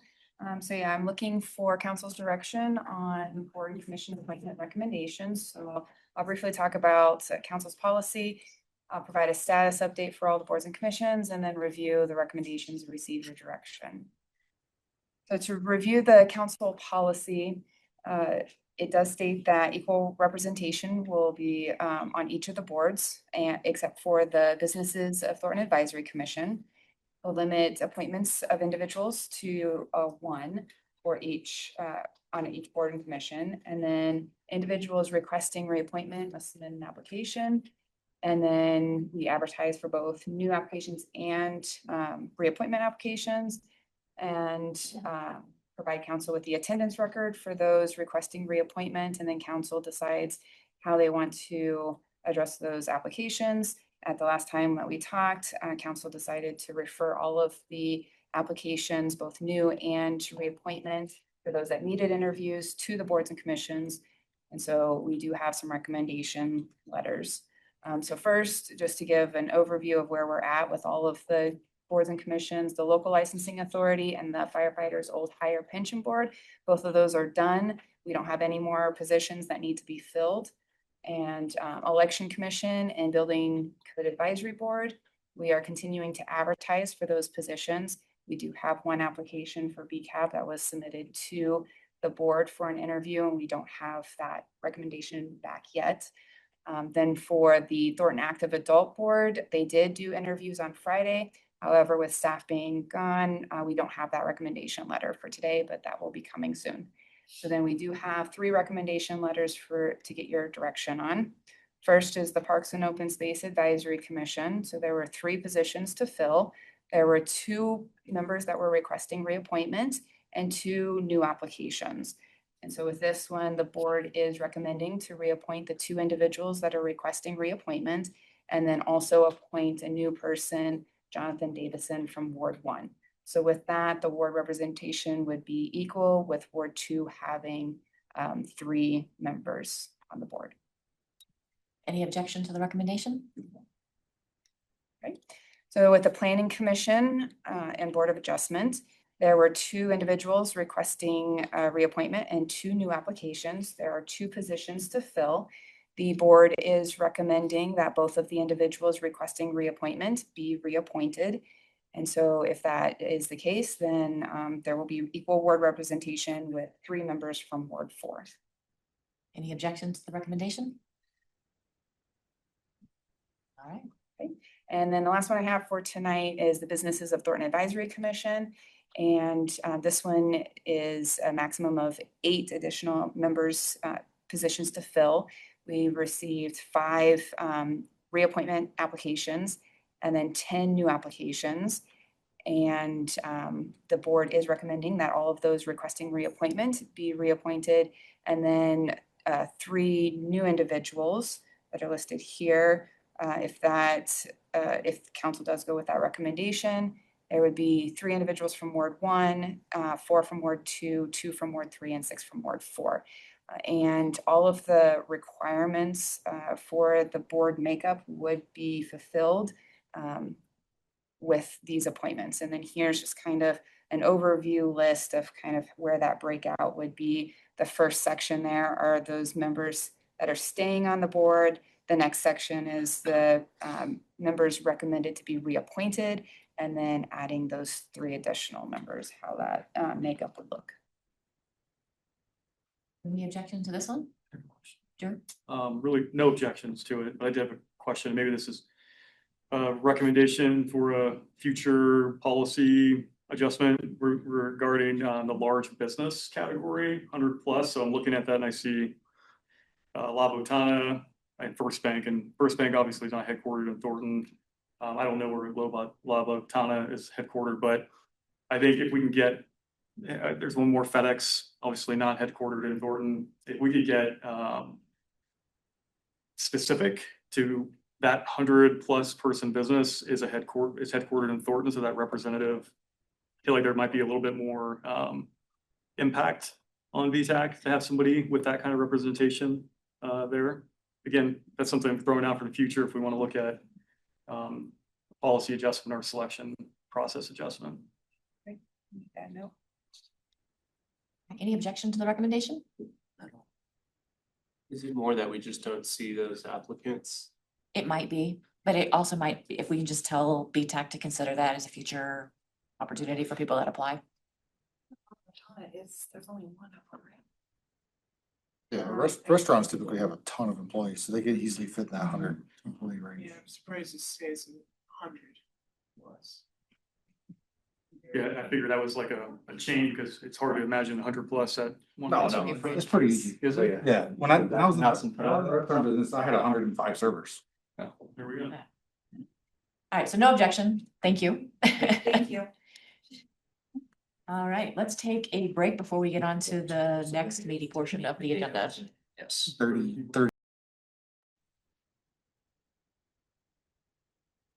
We just ran Into the restroom. Okay. Yes. All right. Let's go ahead and get started again. Thank you for the break. Let's have a big conversation about emergency response. First, I want to say incredible response.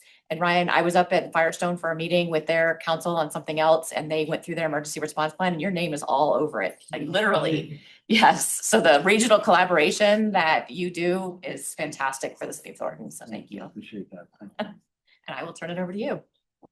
Yeah, so just a brief reminder, because again, this is the second kind of coincidence of the night. So this presentation is actually a follow-up to a request that was made about 6 weeks ago to step back and understand the city's emergency response protocols, preparation and planning, particularly understanding those protocols and planning for civil unrest, partially to make sure that we were benefiting from lessons learned from incidents happening around the country. So fortunately, we do have some information to provide additional information, but I think at the time the request was broad to understand broadly how we approach continuity of operations, emergency planning, and understand that framework. So it is, I think, probably, hopefully in hindsight, you'll see some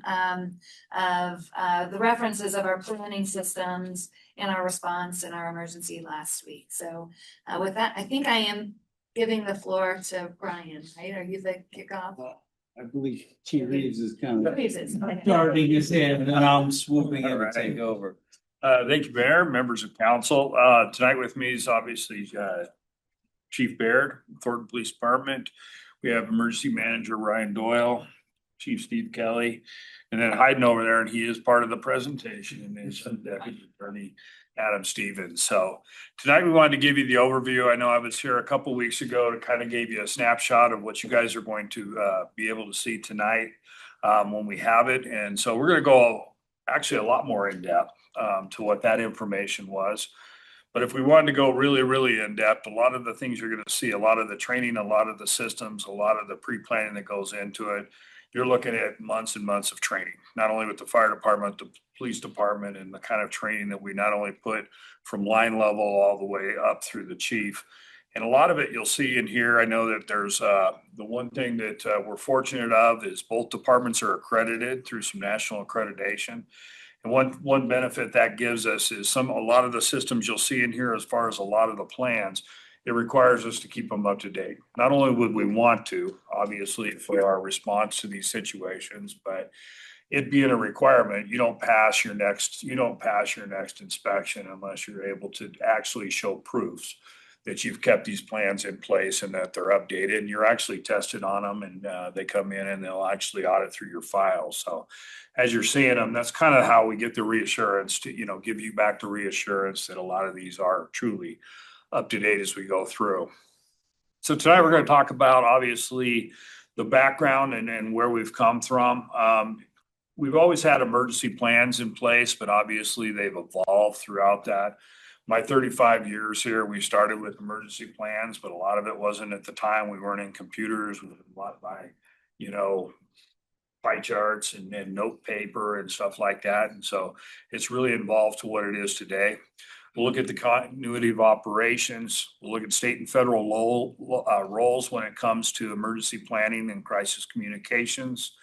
Policy govern our responses, response to civil unrest, legal concerns, department training, areas for review and evaluation, and then wrap it up with actually a communication and resources of what's available out there. So the city of Thornton, obviously, we understand the importance of major incident response, and that's not, we try to figure it out when it happens, but just as we saw with the fire, that we have an actual plan. We have a plan that will come to place. We can actually bring really the whole city together in a very short period of time to start addressing the emergency. And this is preparation that's done, not only has it been done in the past, but we're constantly looking at our plans. We're constantly updating things and making sure that these roles and these people are ready to go and respond to any type of emergency. Thornton Police Department and the fire department, obviously, we regularly train and prepare for major incidents. We utilize different aspects, training techniques. And a lot of things that you'll see when we talk about the training is we've really moved into that scenario-based type training. You know, we can't really recreate it, but if we can actually try to, through scenario-based, try to kind of throw every what if at it, it usually improves that training and it actually makes us think of what are we possibly missing in this. And then we'll go through at the end of the presentation on kind of just a snapshot of the ongoing training. And not only for civil unrest or major incidents, but we'll also kind of get into some areas of concerns that I know came up through some other council questions, such as kind of like a rapid response to active shooter and stuff like that, and how we train and prepare for that. I'll take over. Thank you, council, for the opportunity to speak tonight. So just to provide a little bit of context. So we have two different types of plans, really: external plans, emergency response plans, and then internal plans, which are continuity of operations plans. Continuity of operations plans are basically functional plans that provide a framework for how the city is going to ensure that services continue during a major disaster disruption, right? And so these plans include personnel, authorities, what those key services are, prioritizing those services, and then when an incident occurs, we activate those plans, create that structure, and then evaluate to basically bring resources to the problem and continue city services to the best of our ability with the resources that we have. So,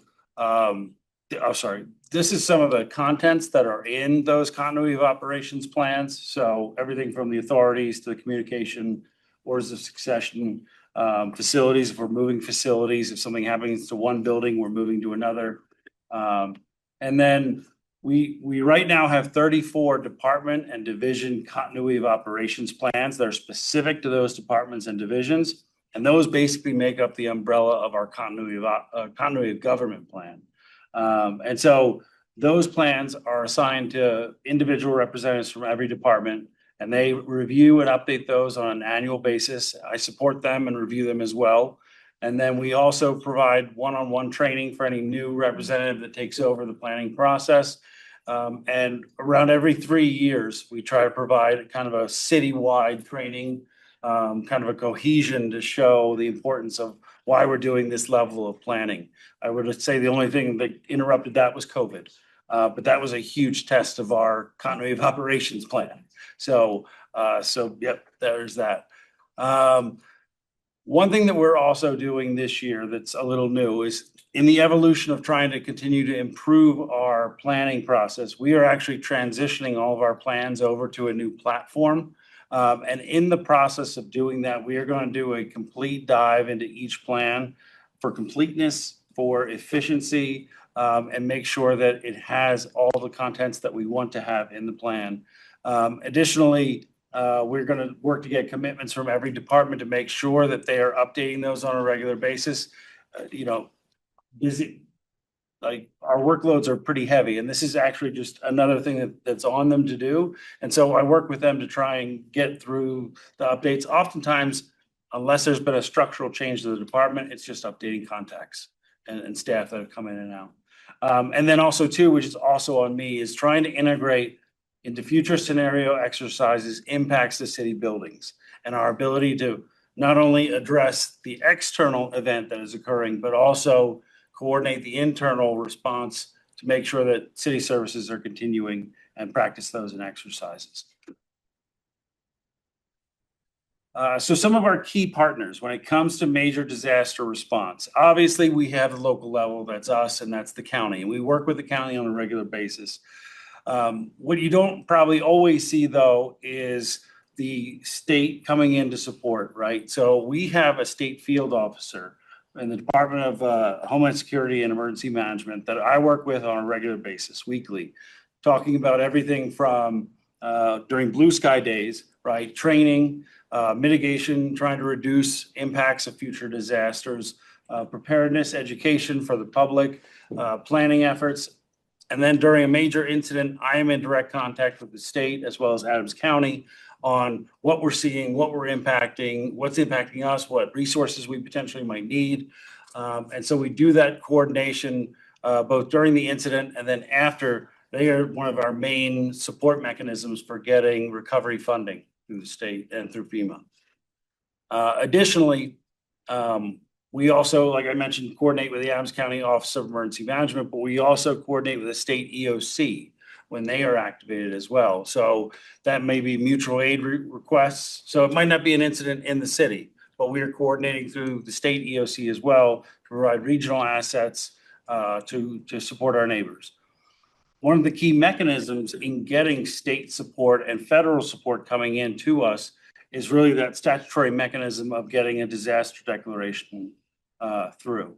That is really us saying we would like assistance. Oftentimes that's resources, but really that's funding. It's potentially cost sharing the impacts of responding to the incident, or it's requesting FEMA public assistance after the event is over. And then FEMA. FEMA is actually a huge partner for us in Blue Sky Days.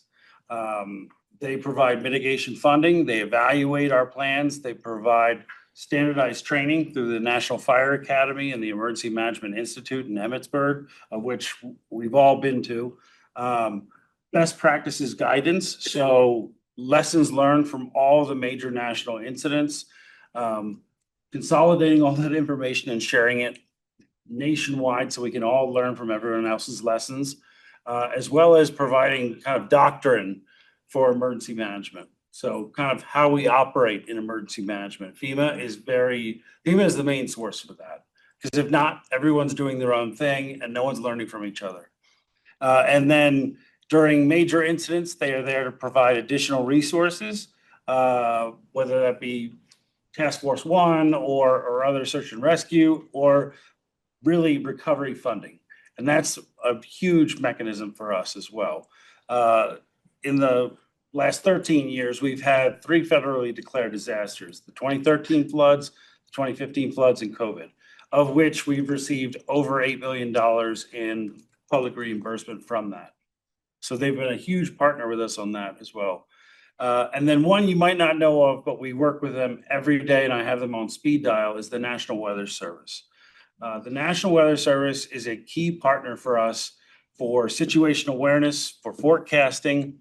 I'm sure most of the people in the city are tired of my emails for situational awareness on any number of high wind days we have, fire weather we're having, or severe weather when we get into severe weather season. So we are communicating constantly with the National Weather Service. They are one of our direct sources for determining when to activate the warming center. They are a backup support for public alert and warning. We also utilize them for 4th of July, Thornton Fest, to give us spot reports so we know what's happening and when. And if something's happening, I can call them immediately and ask. So they're a huge partner in our response, and you don't often see that, but they are an invaluable resource to the city.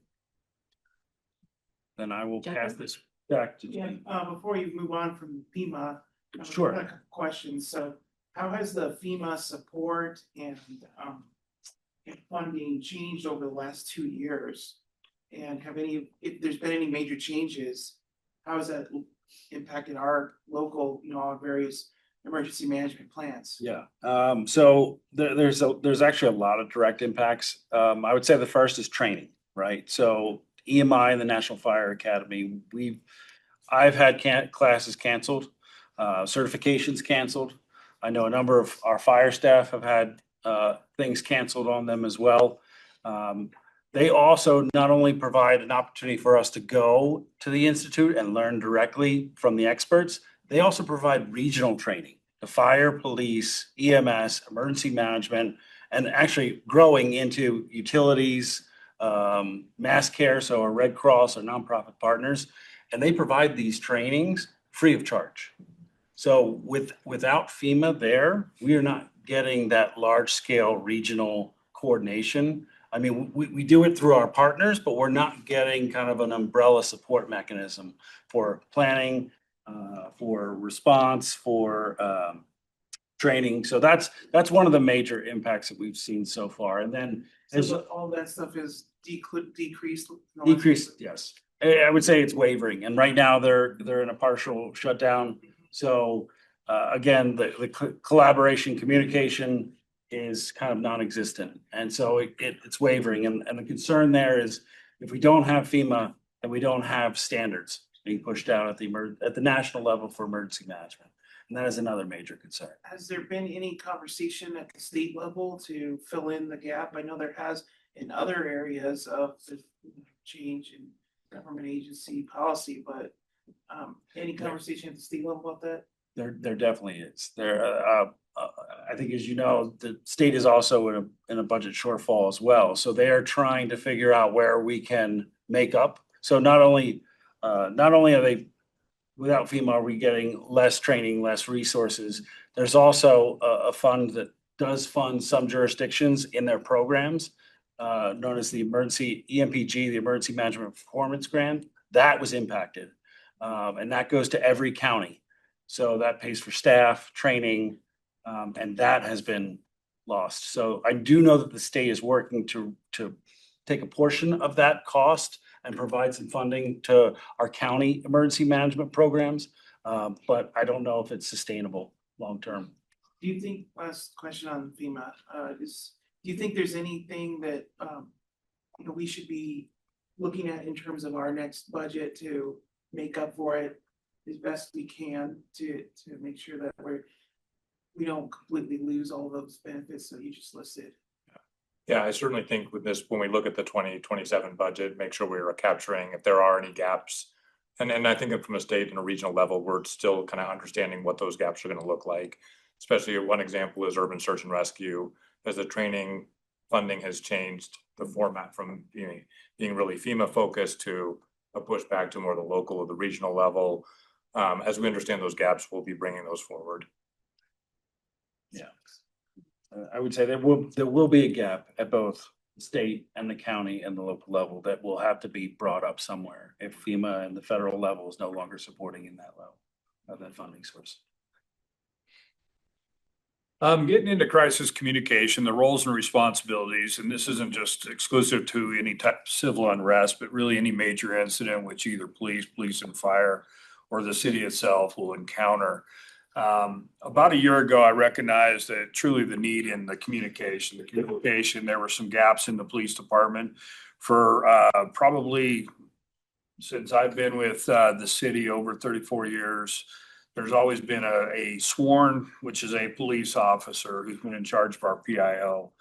I made a move to actually civilianize that. And it's only to stabilize the operation because as new assignments come up or people retire, we were kind of losing that continuity of what we did. So we professionalized that and actually bringing on a civilian to actually fill that role, which is actually you're seeing more common throughout organizations, especially law enforcement organizations these days, than relying upon the sworn personnel to do it.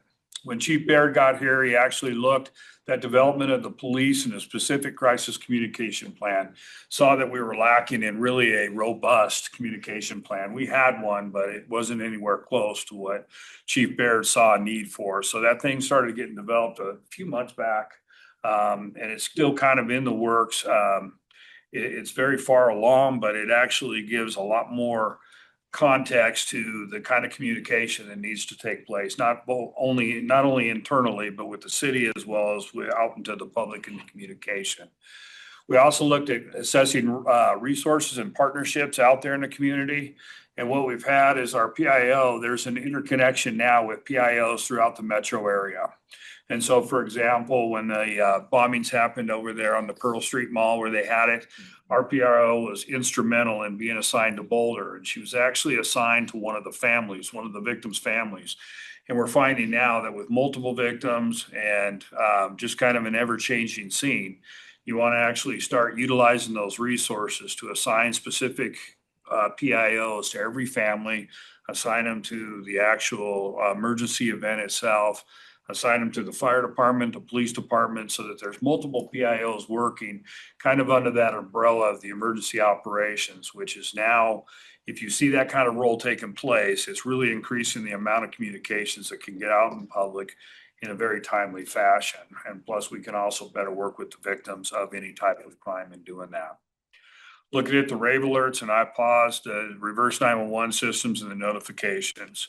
Obviously, key systems for any city or emergency notification. And then looking at that, obviously there's a change, and I know there's an update coming a little bit later on that change itself. But we've evolved into, I've seen 5 or 6 systems go, and moving in that direction, it's really imperative. You're trying to get the most out of your systems. And I think with the upcoming system we have, it has a lot of positive things that can take place as far as it, not only what it offers as compared to what we have, but obviously the other platform is something the city truly, after the data breach, and then we were kind of crippled by that. And the unfortunate part in getting another alert system on board is we weren't the only agency impacted by that. There were multiple agencies impacted by that, trying to bring upon, and everybody was scrambling for new vendors instead of actually sign new contracts with the vendor that couldn't even promise what the future looked like at that point. Then we looked at the citywide approach to emergency situations, communication sharing amongst the leadership and elected officials. And that's really a key thing going. And we've done a lot of lessons learned on that, as the mayor can attest to, you know, all the way from the Walmart active shooter we had to over where we had the bombing off of Milky Way. You know, there's gaps in that communication, and we're constantly learning and trying to put those into after action reports to try to improve upon that and understand the roles in which not only does council play, the mayor plays, but when the city manager is involved, and what all has to come to place in order to put out the best messaging system to the citizens and the public that you folks are serving, and understand that you guys are getting a lot of that pressure as well. And then the approach to evaluating timing and delivery of that information. And that is to make sure that you guys have the most and quickest up-to-date information. And a lot of times in these situations, in the evolving situations, we're trying to learn as much as we can, as quick as we can, and trying to get you accurate information. It's not that we don't want to share right away, but a lot of times, especially as we roll on scene, the first 10 or 15 minutes of anything's very hectic. And you can almost guess that we're probably only getting about 50% of the information right until we can really start separating it out and really breaking things down to what's going on. Before you move on, Yes, Chairs and then Justin.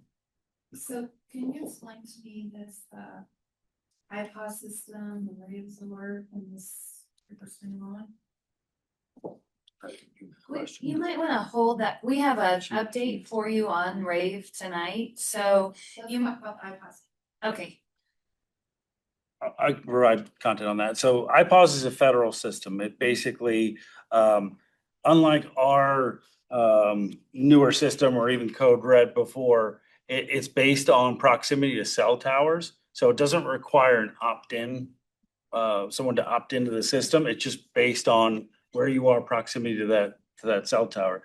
The easiest way of describing it is it's basically the Amber Alert, right? The Amber Alert system is IPAWS. It's just having the ability now to use that. And under that IPAWS umbrella, you can do EAS, which is the radio, television, the rainbow and the scrolling on the bottom right. And then you can also do WIAs. I'm sorry, apologies. There's so many acronyms. Wireless emergency alerts, which are text to your cell phone, right? They can also hit road signs. They can hit RSS feeds. There's a lot that can fit under that umbrella of IPAWS. Okay, was iPods used when the fire happened? Yes, it was. Yes, but it went through the National Weather Service, actually. We tried to reach through the state and there were some communications issues with the state, and the next contingency was to go to the National Weather Service. So, yes. So would you say that was a bill? No, I would say that was a contingency that was used after the other one. So that's, National Weather Service has always been a backup for alerting capability. And our dispatch went through all of the partners that they normally do for supporting emergency notifications. And so there was actually a pretty good list as they went down, and that's where they ended up sending it through. In the after action report, we will look at each step of the incident and whether there were opportunities for learning and to make that communication with the state more seamless going forward. So I do think that that part of the response will be evaluated in the after action if there's things to improve on going forward. So can I just ask a general question then? Anybody on council get that? We weren't in the notification area at the time. Cause I can tell I you. think I was. So, Maybe yeah. you were, no, you. No, I was not, but I Yeah. can tell you that, like, none of the neighbors received it. Jack, you received it down at the state house. My wife received a notification. Thank you. Was she in the area? I'm aware of. So it's like, So it was random. interesting. That's really interesting. I mean, it seems like it was based on like what apps people have as well, because it came through certain apps. Because I got a notification not through iPods, but through for Duty Watch, the fire. Watch Duty, Watch the fire, Duty, yep. wildfire app. It will be analyzed in the after action, but one thing that is kind of a caveat is that the National Weather Service does not have the ability to send a WIA. They have the ability to send an IPAWS, but for whatever reason, the federal level, they don't allow that. So that's why it didn't go to cell phones. But it went to all EAS, so radio, television. If you had an app that redirected, it went there as well. But honestly, I believe that most of the people, because our police department was out there in force, most people were evacuated from the area before we were able to get the alert out. I don't know if I agree with that. I don't agree with that either. Yeah, but that wasn't my question. Go ahead, Justin. Okay, yeah, yeah, I don't know. And to circle back on that, because there were a lot of people that have directly contacted me that were living on Leo Lane, Yes. that were not evacuated. So that is related to my question actually, because we've got the iPause system. We're looking at rave, we're gonna talk about that later, but what is the method of emergency notification as like the ultimate backstop, right? These systems can fail, what we've got a contingency is iPause gonna be the contingency for rave, when the rave goes up, and then is there a plan for if iPause isn't working, like we had issues today, we know that it's not, maybe not the best backup if it's not so reliable. But what is the final kind of last emergency notification plan? At the end of the day, we certainly rely on all of our public safety partners to go door to door knocking to directly get individuals out of areas that are under threat. So we have many systems in place. But even in a worst case scenario, knocking door to door to make sure that we are getting people out of their homes and out of harm's way is sort of the ultimate backstop, is that we have those individual contacts. So yeah, those are always going to be our fallback plan. We can have multiple systems in place, and there are going to be scenarios where those systems we have potentially failures of those systems. There's delays. We will ultimately land on making sure we have individuals knocking door to door. And to follow up on that, is that something that the different departments train on a regular basis, that contingency of the door to door? I think that's something that we plan for on a large scale incident, and getting individuals out from moving from a an area that's at most risk to an area that's at least risk. Okay, so it is on like the annual training. So that is something that I think we talk about on all incidents on what progression we go through from an alerting standpoint. Okay. So that is certainly something we talk about when we talk about tabletops, when we talk about, I think this fire last week was an example of that. We were able to leverage multiple law enforcement partners, fire, public safety partners into an area very quickly to start doing really multiple different approaches from fire suppression to evacuation. And again, the event last week was an event that escalated very quickly. And also we knew fairly quickly as well that we were de-escalating, whether individuals saw it directly or not. So. Yeah, and I am looking forward to the after analysis, and I would ask specifically that we look at the, effectiveness of our door-to-door operations work, because we did have to rely on that. And that there are actual many community members who live in that neighborhood were very upset about whether, they were told they were being evacuated, but they did not. They knew that after the fact because they didn't have anybody come to their door. And then other people who were evacuated. So it seemed like a mix, and it would just be good to really, reflect on how that was communicated and what versus the actual planned action, right? Because during the incident, we were told in the emergency meeting that the entire North Star neighborhood was in the process of being evacuated, but that is not what the residents. Well, and I can answer that for you, council member. As the chief had mentioned, we look at where the highest threat is. That's where we go first. And it might have been at the end of Leo Lane. It might have been at the beginning, obviously where the fire started and it's moving. And so we look at the actual threat, and that's where the doors to door starts. We're being told we might have to evacuate the whole neighborhood, but we also want to make sure that we put people in place if we don't have to evacuate them, because quickly as that fire spread, we had all those businesses, to include the mattress store, which is huge and can carry a potential huge population during in there. So we had a very much a huge population to the east of this fire as they're going. And that shifts resources pretty quick, because that fire had pretty much burned that field and was moving down now towards there. And the threat wasn't by Leo Lane. The threat wasn't what it was heading towards those businesses, where we then had to make a conscious decision to move those resources to start going through those buildings and evacuating those. The other problem we have when you look at any door-to-door thing is it's good to knock on doors. And I think that we did learn a couple steps that we could have used better as far as loudspeakers and maybe sirens up and down the street. Well, when you're going door to door, we have to look at the most vulnerable. There's people that we literally will have to then. And so it does slow down our efforts. So none of it's perfect, but we do take the threat, and we're always constantly watching that threat and ready to move those resources to what is coming to the newest threat. So I understand we're on the Leo Lane. People were probably frustrated about the notifications. But if our guys are seeing, as well as the fire guys are stationed to where they're already putting water on that fence line and they have that thing under control, but the fire's now really starting to move down range, that's probably where we're going to pick up our resources and move them.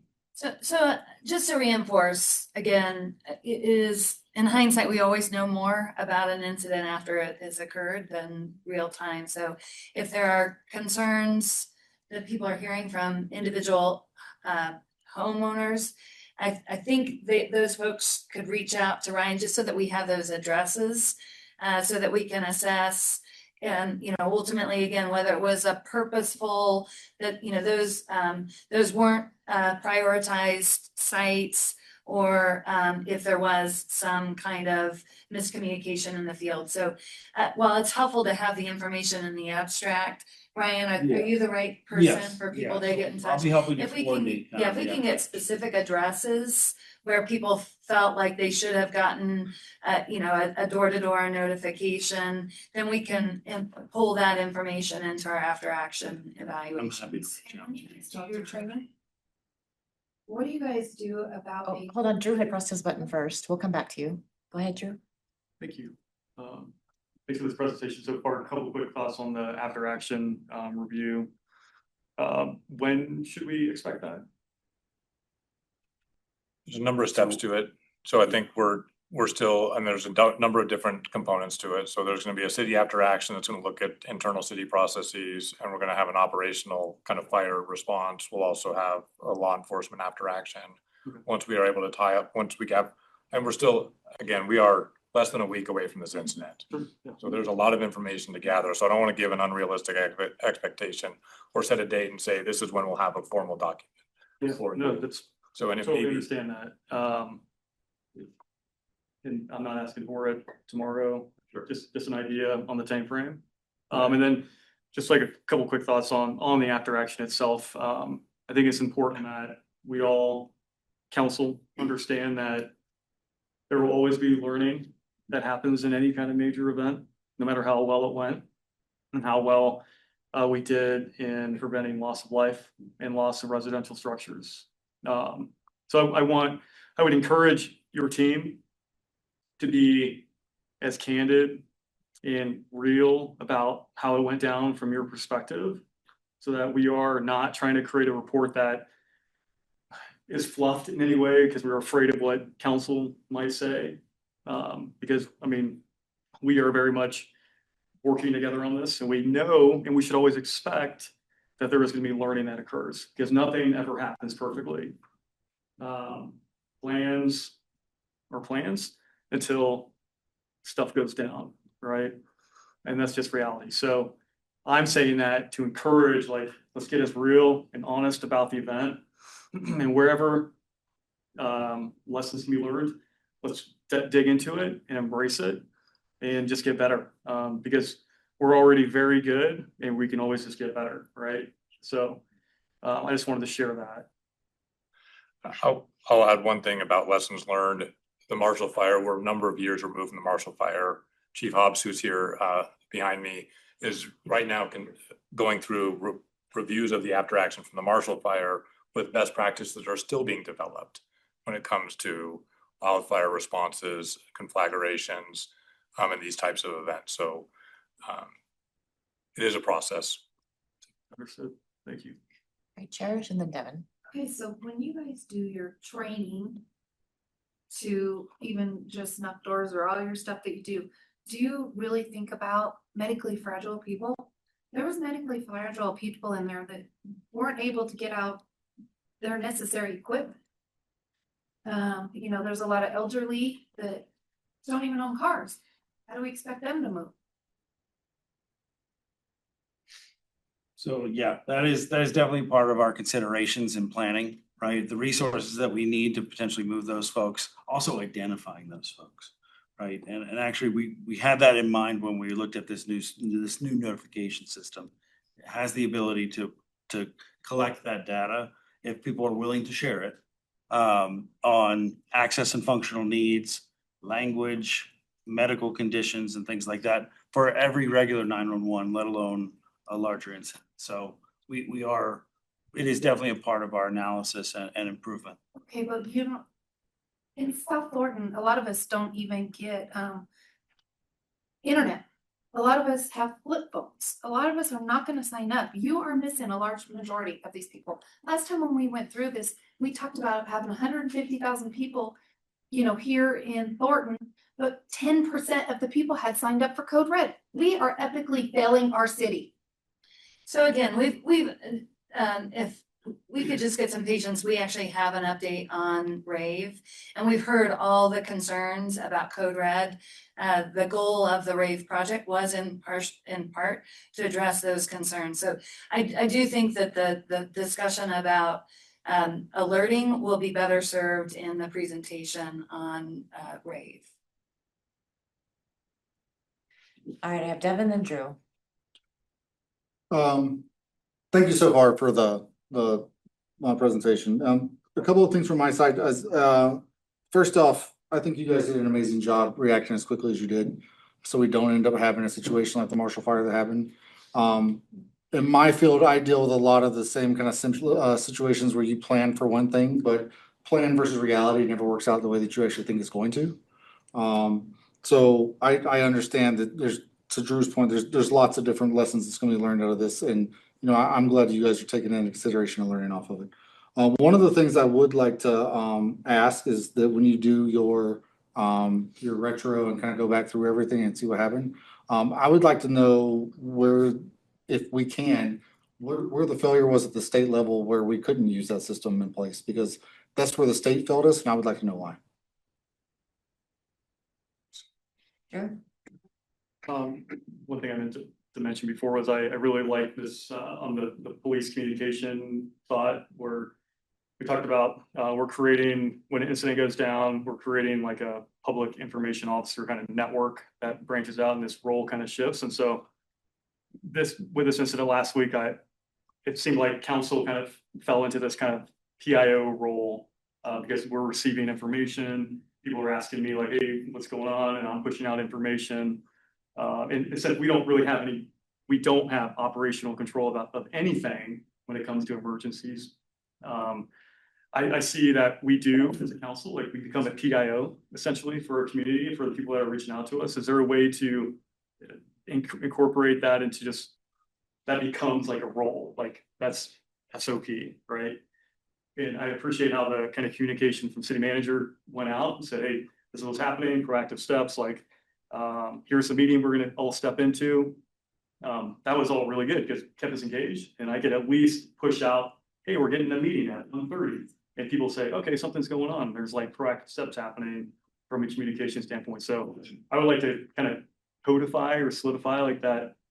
Hey, city council becomes a PIO element when in an emergency response situation, and truly just as a conduit for these updates that we're getting. And that's a thought, and just kind of how we're developing this kind of future plan and making in developing the corrections or the adjustments in the future. But ultimately what I'm saying is I also enjoyed, or I appreciated that update, like that helped. And I thought it was a good role for us, and it kept us out of the way. Absolutely. And you'll actually see that, I believe it's on slide 15, where we've already started considering that and how the elected officials, how we're bringing you guys into the scope, getting you to a place where we can get the information. So we'll talk about that here in the future, council member. So for the police Got one department, more. we deal with the major. One more, sorry, John. Right, yeah, thank you for the presentation so far, gentlemen. But still, like, Councilmember Salazar said, we, in Ward 2, we have a sizable amount of, young at heart folks that don't have technology, don't have the ability to be mobile, to be able to be evacuated. So that's something, the lessons learned we need to gather. I said we did a great job, but still there were some, imperfections, if you will. Also, my other question, this might be a redundant question, but the rave alert, is that replacing the code red? Okay, I will yield and wait for the presentation for that. That's all I have. Thanks. And I'll just add that you're getting a lot of questions tonight because I think everybody's gotten phone calls and concerns. We also recognize you are the experts in this, and it is your job to do this work. And so feel free to push back on us a little bit as you're working through some of these challenges and questions, because I feel like we're digging into something that you're probably not ready to talk about just yet. So appreciate the work that you're putting into it, and I will let you continue. Thank you, Mayor. Major incident notification plan. So that's what the police department works off of.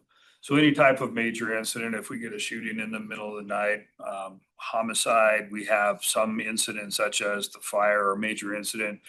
We have protocols in place. We're all command staff. So we actually start activating. We can activate different teams, command staff, but it gets it in place. And that's actually through policy to actually start getting the police department up and running on what it is. And through that, we go through our dispatch system. Typically, we use a lot of the text alerts for the command staff. And then if command staff doesn't respond within a short period of time, they'll receive phone calls at home so that we can make sure that no matter what, 24 hours a day, 365 days a year, we're available. Also, the use of public alerts. And when we talk public alerts, we're always learning in new public alerts. What are people following? Is it the social media? Is it use of the TV, the radio? And constantly looking at those type of things, because those really are kind of the bread and butter, and actually trying to figure out what best impacts the community and when can we get the most for the messaging out there. The Thornton Police Department, as I mentioned, that crisis communication plan, it still is a plan that's in work, but at this point, it's very robust. And like I said, it's nice to have another set of eyes in the PD with the chief coming in to really recognize that there was a huge gap there. And so that's part of the ongoing analysis that we do, even in our own internal systems, on how do we improve ourselves and realizing that we lacked in that area. And then outside public information officers and resources, and we talked about that, the specific areas of responsibility in which we will assign PIOs so that there's that continuity of everybody's kind of getting that same message. And we can help message back to the main public information officer that's going to be responsible for either prepping one of the chiefs or the city manager, whoever it might be, that's going to actually go in front of the press and actually have to have the most real-time information to get it out to the public. And that brings you about to the key city officials and what we would do with them. And then the information sharing both internally and as well as external. Our policies that govern PD response, and these are just a few of the policies, well, I should say the major policies that govern that response. All these policies, with the exception of our communication operations, and that has to do with our radio procedures, is the only one that is restricted. The rest are public facing, and they're available through our website and as they're updated. We're constantly looking at these. As you know, for the new council people there, we use Lexipol. It's a service that basically looks throughout the United States. It vets it through attorneys as well as best practices, and they're constantly updating the policies. And that's really what we start with as far as that core policy that's being put out, and we get the constant updates. So if they update a policy if they're updating a policy tonight and push it out, we will have it tomorrow morning and we'll be able to publish it, put it out. So all these policies are what actually will govern any of our type of response to a major or critical incident. When you're talking civil unrest, our primary, when we look at it, our officer deployment and how would we deploy to a civil unrest situation, we do train for it, and I'll get into the training. We are equipped for it. And we're constantly looking at new and better focused ideas. And to your guys' response is, yeah, we're pretty hard on ourselves. You know, when we mess something up, I mean, not only are we hard amongst each other in the debriefs that we do, but any type of our after actions, we spell it out. We understand you have to have thick skin because that's the only way that you're going to get better, the only way you're going to improve. And I guarantee you, out of everything and throughout my years of SWAT and in the supervisory roles and stuff, there is not one situation I've handled where everything's gone perfect. And I will tell you in the future, there will never be a situation where I believe everything will go perfect. But we can learn from them and we can keep improving. So on a civil unrest, our officer deployment, primary responsibility, it's patrol center and focused. So our patrol officers are the ones that are trained. Not our investigators, typically not our special teams. It's patrol officers that would actually respond to any type of civil unrest. Our department would immediately move into a 12-hour shift configuration.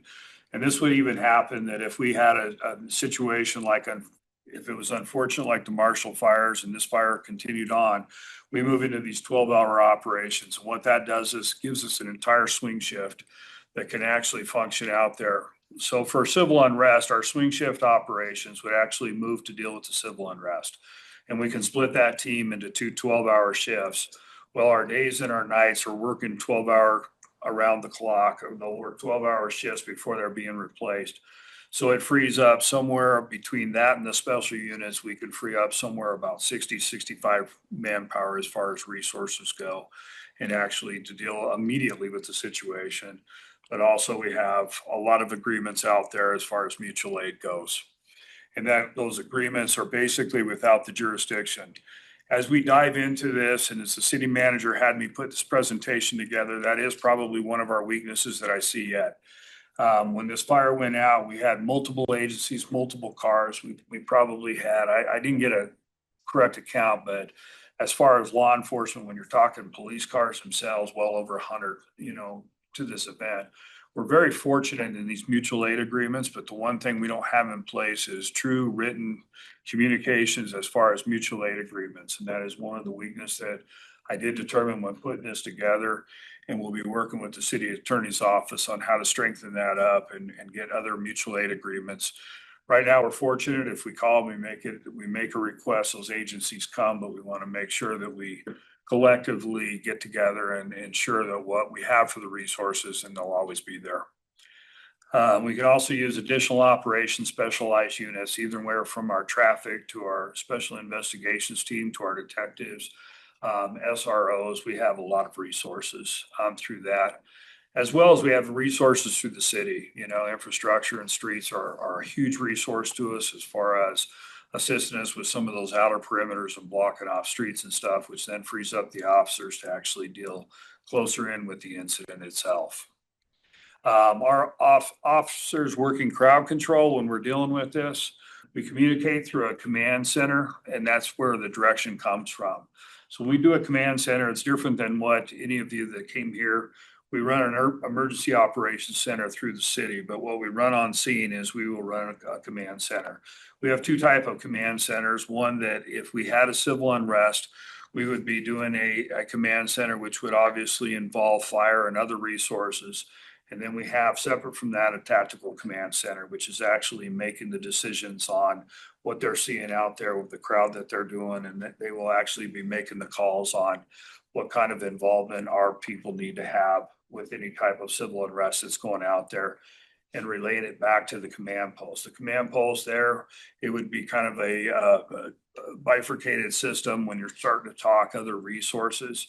But at one point, what we do is any type of incident we use, no matter what level it is, we use an incident command system, which basically all of our officers are trained, and our supervisors are even trained above that. So there's different levels of training in which you go.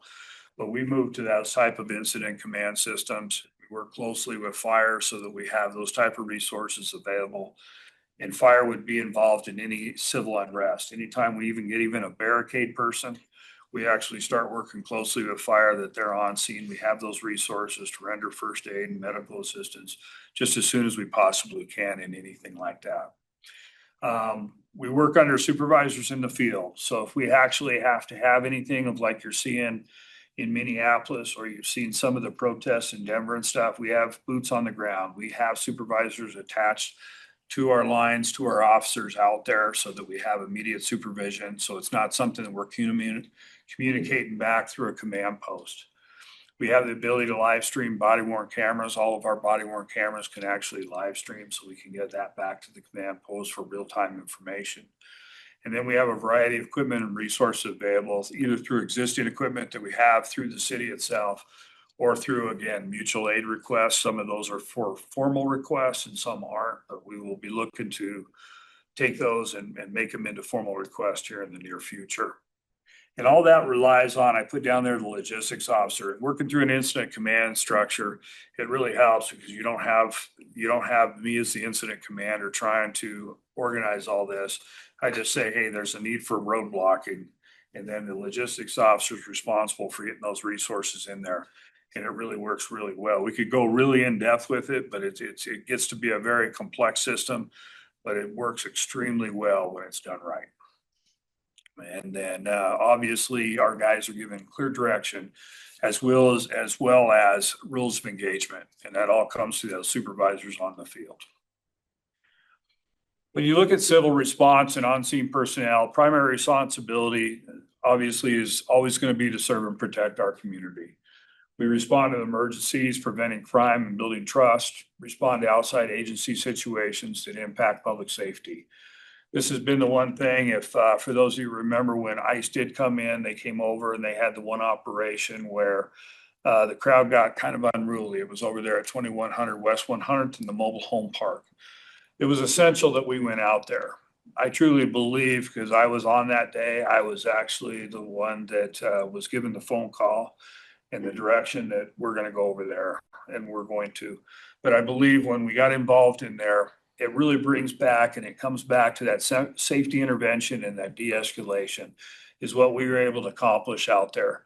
Not only were we able to, the people that showed up to protest, we were able to then give them the ability to express their First Amendment rights, but we were able to keep a clear line of delineation between the agents that were out there, the federal agents, I should say, I wouldn't say they were specific to ICE because there were some DEA through the Drug Enforcement Administration out there.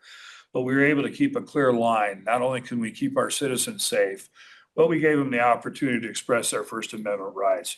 And that's real important to us because I think without that intervention that day, if we wouldn't have went out there, we don't know exactly what would have occurred, but obviously we have to try to sometimes protect citizens from themselves. And we have to understand that it really is kind of a passionate circumstance that they're getting into. So support services such as traffic control and peacekeeping efforts, that will always be that goal that we will actually provide for the citizens. Doesn't mean we're going to follow any of these agencies around, but yet if we're called, that's really going to be our primary focus out there.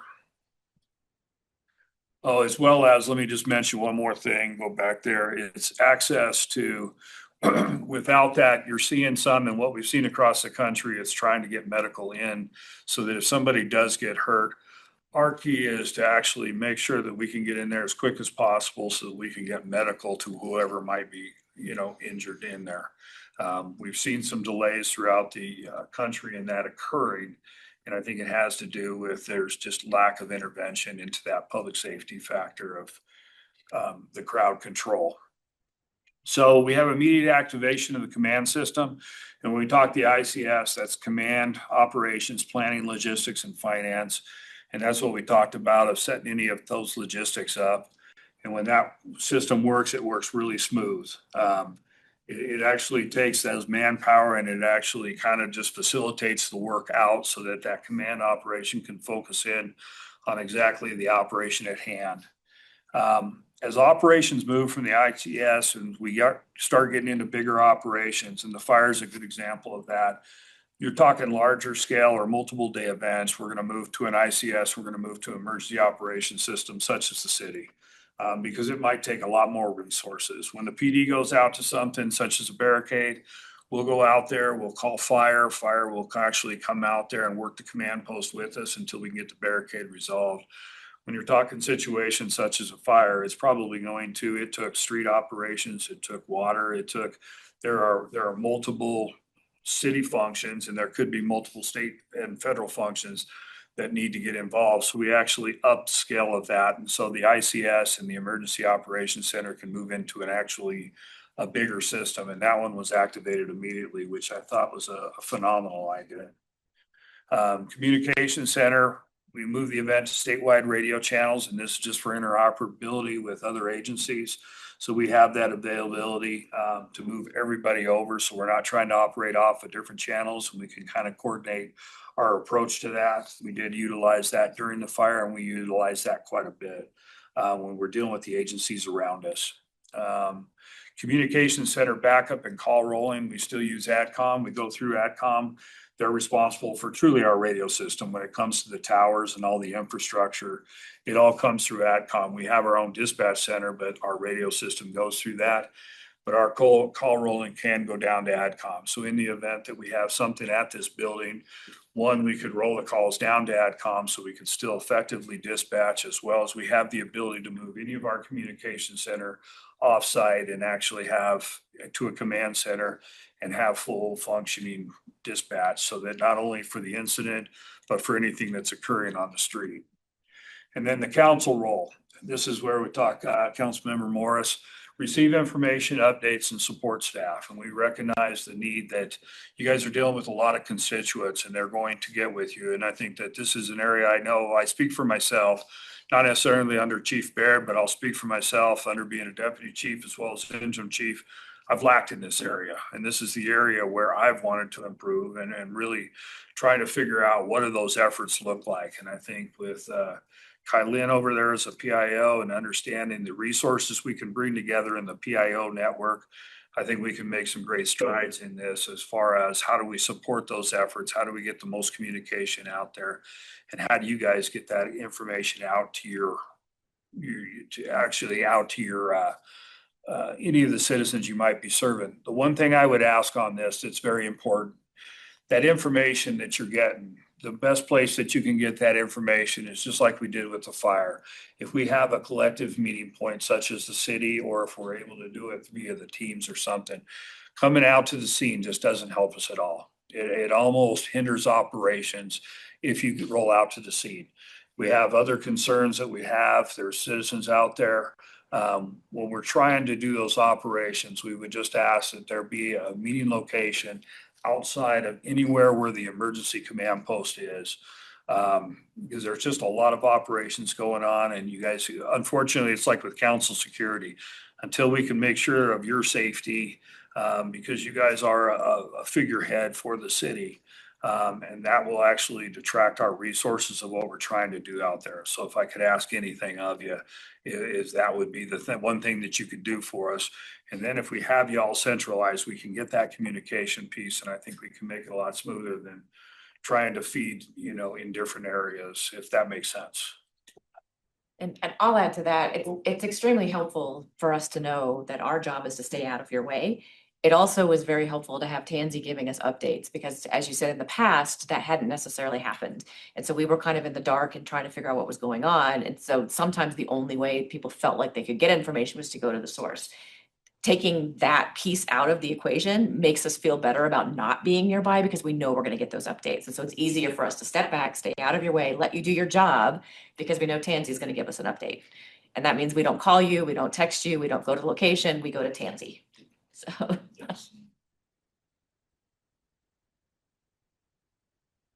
So civil unrest, lessons learned, we talked about that, we're constantly looking. So we look at the different situations out there, and as Chief Kelly alluded to the fact of when you're talking after actions, and if you're doing after action right, a lot of these after actions are anywhere from a year to 18 months, at least for the police field. I'm not really sure about the fire, but as for police field, we're looking at a year to 18 months. So anything that's happening that's going to be of a real in-depth value from like Minneapolis at this point, we're looking at probably at least a year. But as I mentioned a couple of weeks ago, we look at both short-term, long-term. So short-term, we're already studying what's going on, either through interviews, what the news is putting out, videos that we can watch. So for lessons learned, what's working well for them, what's not working, what are they doing out there that's maybe causing more animosity, how are they fueling that fire, or what are they doing that's really kind of quelling that thing, the situations out there. That's kind of the short-term approach. So we're constantly trying to get our people up to speed so that hopefully we don't make those same mistakes if it comes to our backyard tonight, versus the long term, which is really complex after action reports that you can break down. Some of the things that we've learned in the past that I've just pulled out of some of our training that we've looked at, we looked at the preparedness and the intelligence coordination, and that is through the Capitol attack. One of the things that came out, and that was in 2021, 2024, DOJ actually published that report.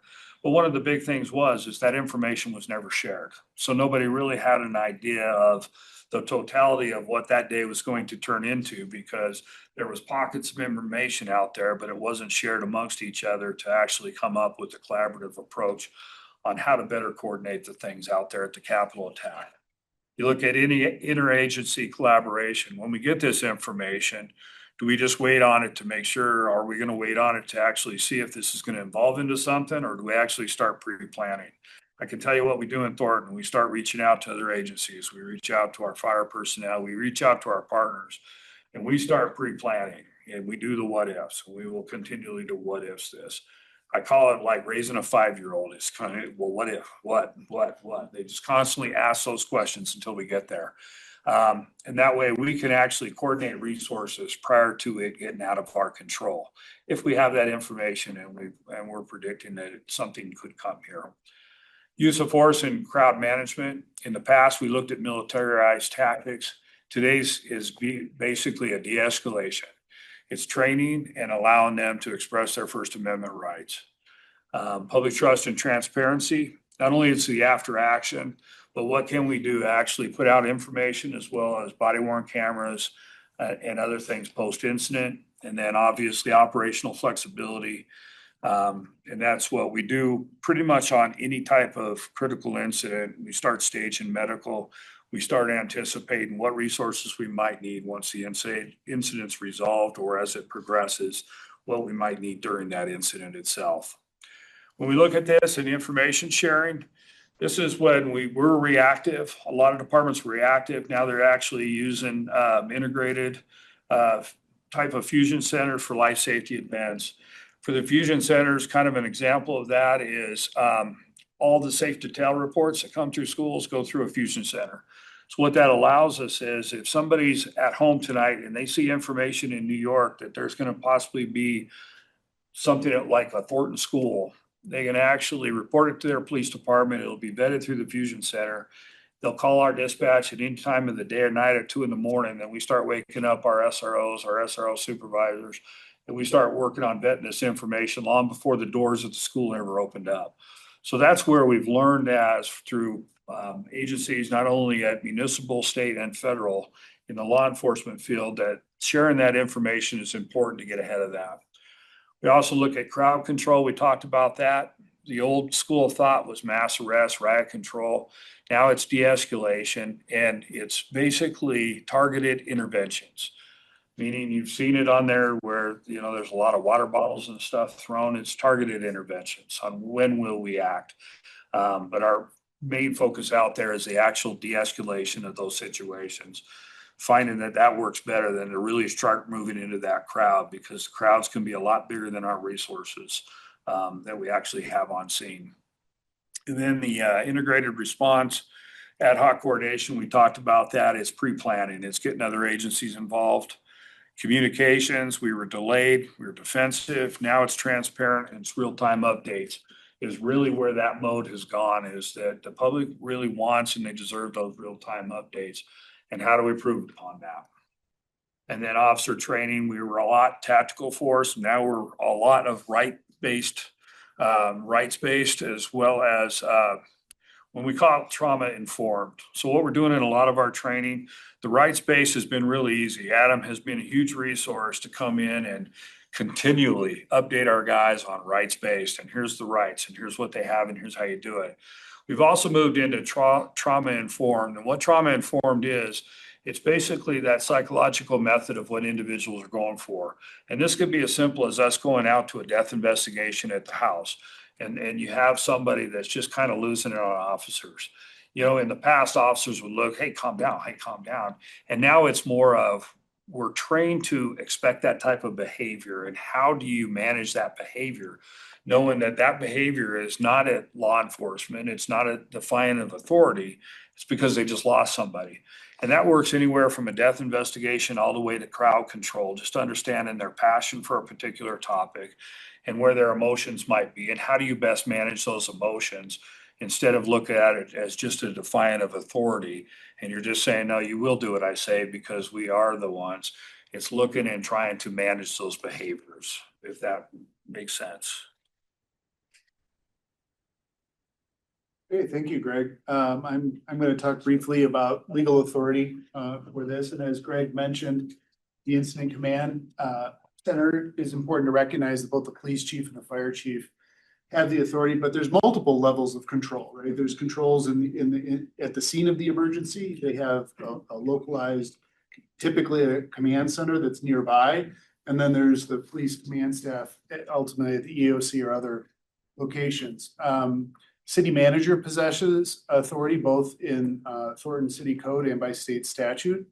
The mayor possesses certain emergency powers through the charter that we'll go through. And then importantly for all of you, and what Greg was referring to earlier, is what is the roles and responsibility of the city council? And that's both in state statute and in our city code and city charter. Important, just to put it out there right away, is you'll notice the third bullet or the second bullet under city council is to communicate with the community. Obviously, as representatives of your constituents are looking to you for communication. Part of the nuance in that communication from the city manager or from police or fire to you is vetting, here's the information we have, because we've all learned that sometimes that information isn't correct in the moment because we're dealing with dynamic situations. But also, here's information that can be shared, and here's information that shouldn't be shared because we haven't confirmed it yet. And so that's a tricky thing, because that's kind of why PIOs are a profession in of themselves, is delineating what can be made public and what can't be made public. And clearly, as officers of the community and representatives of the community, you need to be able to understand that too, and that delineation. So, as I mentioned, the Thornton Charter has the authority of the mayor to be the conservator of the peace. This is a dated reference. It comes from the 1954 charter creation. It is consistent with many charters across the Colorado municipalities and actually the same authority that is given the governor by the state of Colorado. We view this authority to be in concert with and in partnership with the authority that I'm going to talk about in a minute with the city manager, because it is a different level of authority. The example that I gave in preparation meetings here is that the mayor has an authority to declare an emergency and in essence bless the use of private resources to assist. So in the example of a flood, if there was a massive flood coming in, we needed people to come volunteer and fill sandbags. The mayor could declare the emergency and then say, if those of you who are willing to help, we need your help. And so if somebody was hurt or pay for supplies or that kind of thing, that is where that authority for the mayor comes in. The city code authorizes the city manager to declare a disaster emergency for up to 7 days. That is consistent with the statute that you see right underneath it. That is required for typically to engage the systems that Ryan was talking about, the mutual aid interagencies and state and federal partners that we use. It is required that the city manager declare that disaster emergency so that those resources can start being funneled to the city. It also opens up funding for rehabilitation and fixing up after a problem happens. Lastly, I just wanted to throw in there the EMAC system is this process, frankly, from a local level goes all the way up to the federal level in the sense that last statute actually is an ability for states to ask for other states for mutual aid. So for example, one that happened a couple of years ago is Thornton sent some police officers to Milwaukee for the Republican National Convention.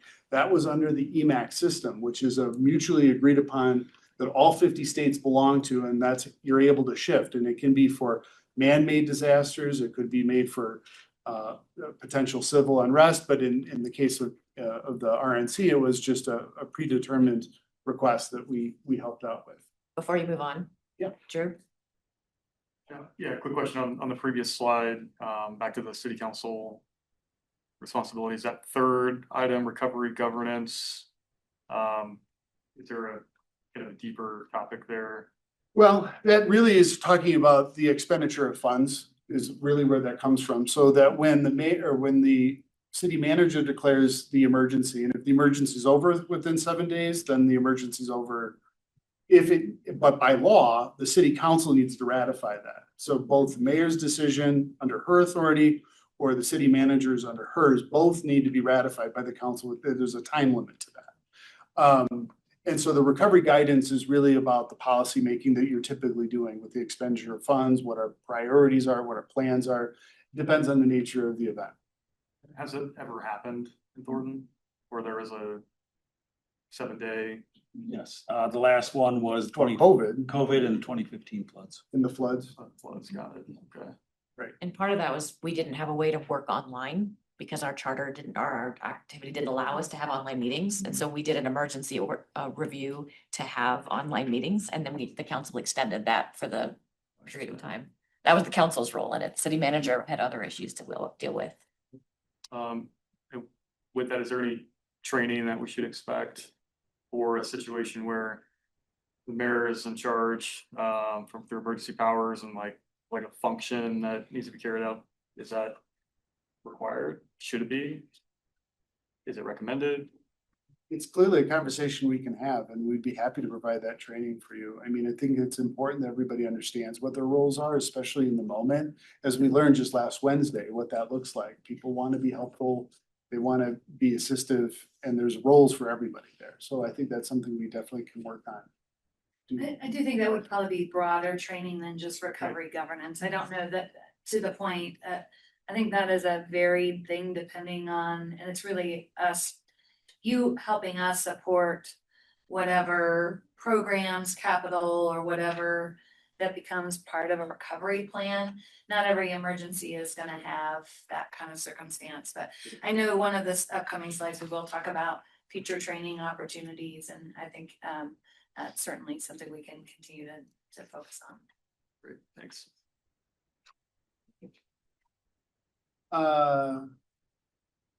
Okay, and there's just another summary. This is a state statute that specifically authorized the city council's authority to suppress riots, routs, affrays, nuisances, disturbances. You can tell from the nature of the language, it's quite dated. But it is common in all of our codes in municipalities across Colorado, including the state.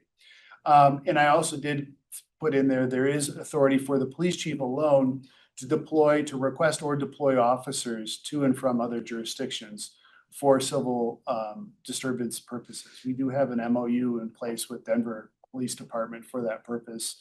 And what Greg was referring to is solidifying those agreements with neighboring communities, Westminster, Adams County Sheriff, those kinds of departments. But that is the legal authority for the chief to do that.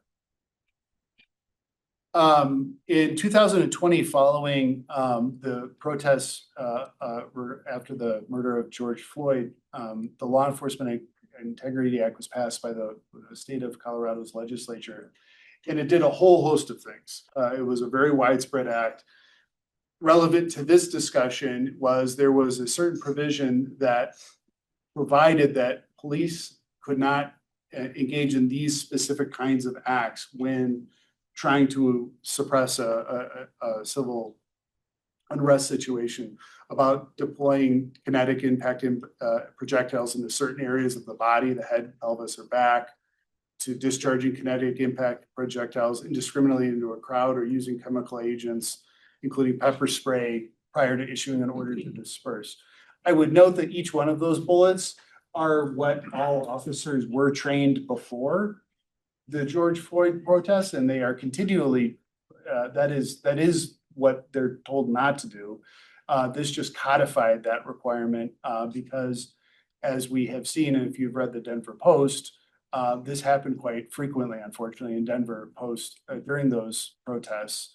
And by my last count, just informally, I think Denver's around $20 million in liability payouts and settlements for those protests alone, for injuries involving indiscriminate use of these less than lethal munitions, typically eye injuries and other kinds of very serious bodily harm injuries. But I wanted you to know that obviously police officers are not trained to do that anyway, and would not do that. The legal ramifications of that bill, which is something as a city attorney that advises the police department, it created a new stated cause of action, which typically had been filed in federal court for a deprivation of civil rights for excessive force. It created a state right. And notably, what it did is it took away qualified immunity, which was the typical defense that I would use as a lawyer representing the city and the police officer, saying, even if, the person, the officer committed the act, they're granted a certain level of immunity for doing so under the law. The state decided to remove that qualified immunity for lawsuits that are filed in the state. The city must indemnify our officers, so that means that we pay for their counsel, their lawyers, and any judgments that are assessed against us, either by settlement or by jury verdict or court decision. There is a notation that police officers are personally liable for $25,000 or 5% of the judgment. But even if they're unable to pay, the city still has to pay that part. Lastly, it also created a crime in the state of Colorado for a police officer to fail to intervene when that officer observes another officer using unlawful physical force and fails to either intervene or report. And if they fail to do that, not only is it a crime, but there is a decertification of their post-certification. That's their, in essence, their police license to be a police officer. Real quick before you move on, Justin? Yeah, on that last point, does that only apply to post-certified? It does not apply to federal officers? As far as the the requirement to intervene when another officer is being unlawful? That's not clear, and that's something we probably will talk about in our closed session, In our what session? in our executive session. Okay, one coming up tonight. Yes. Okay.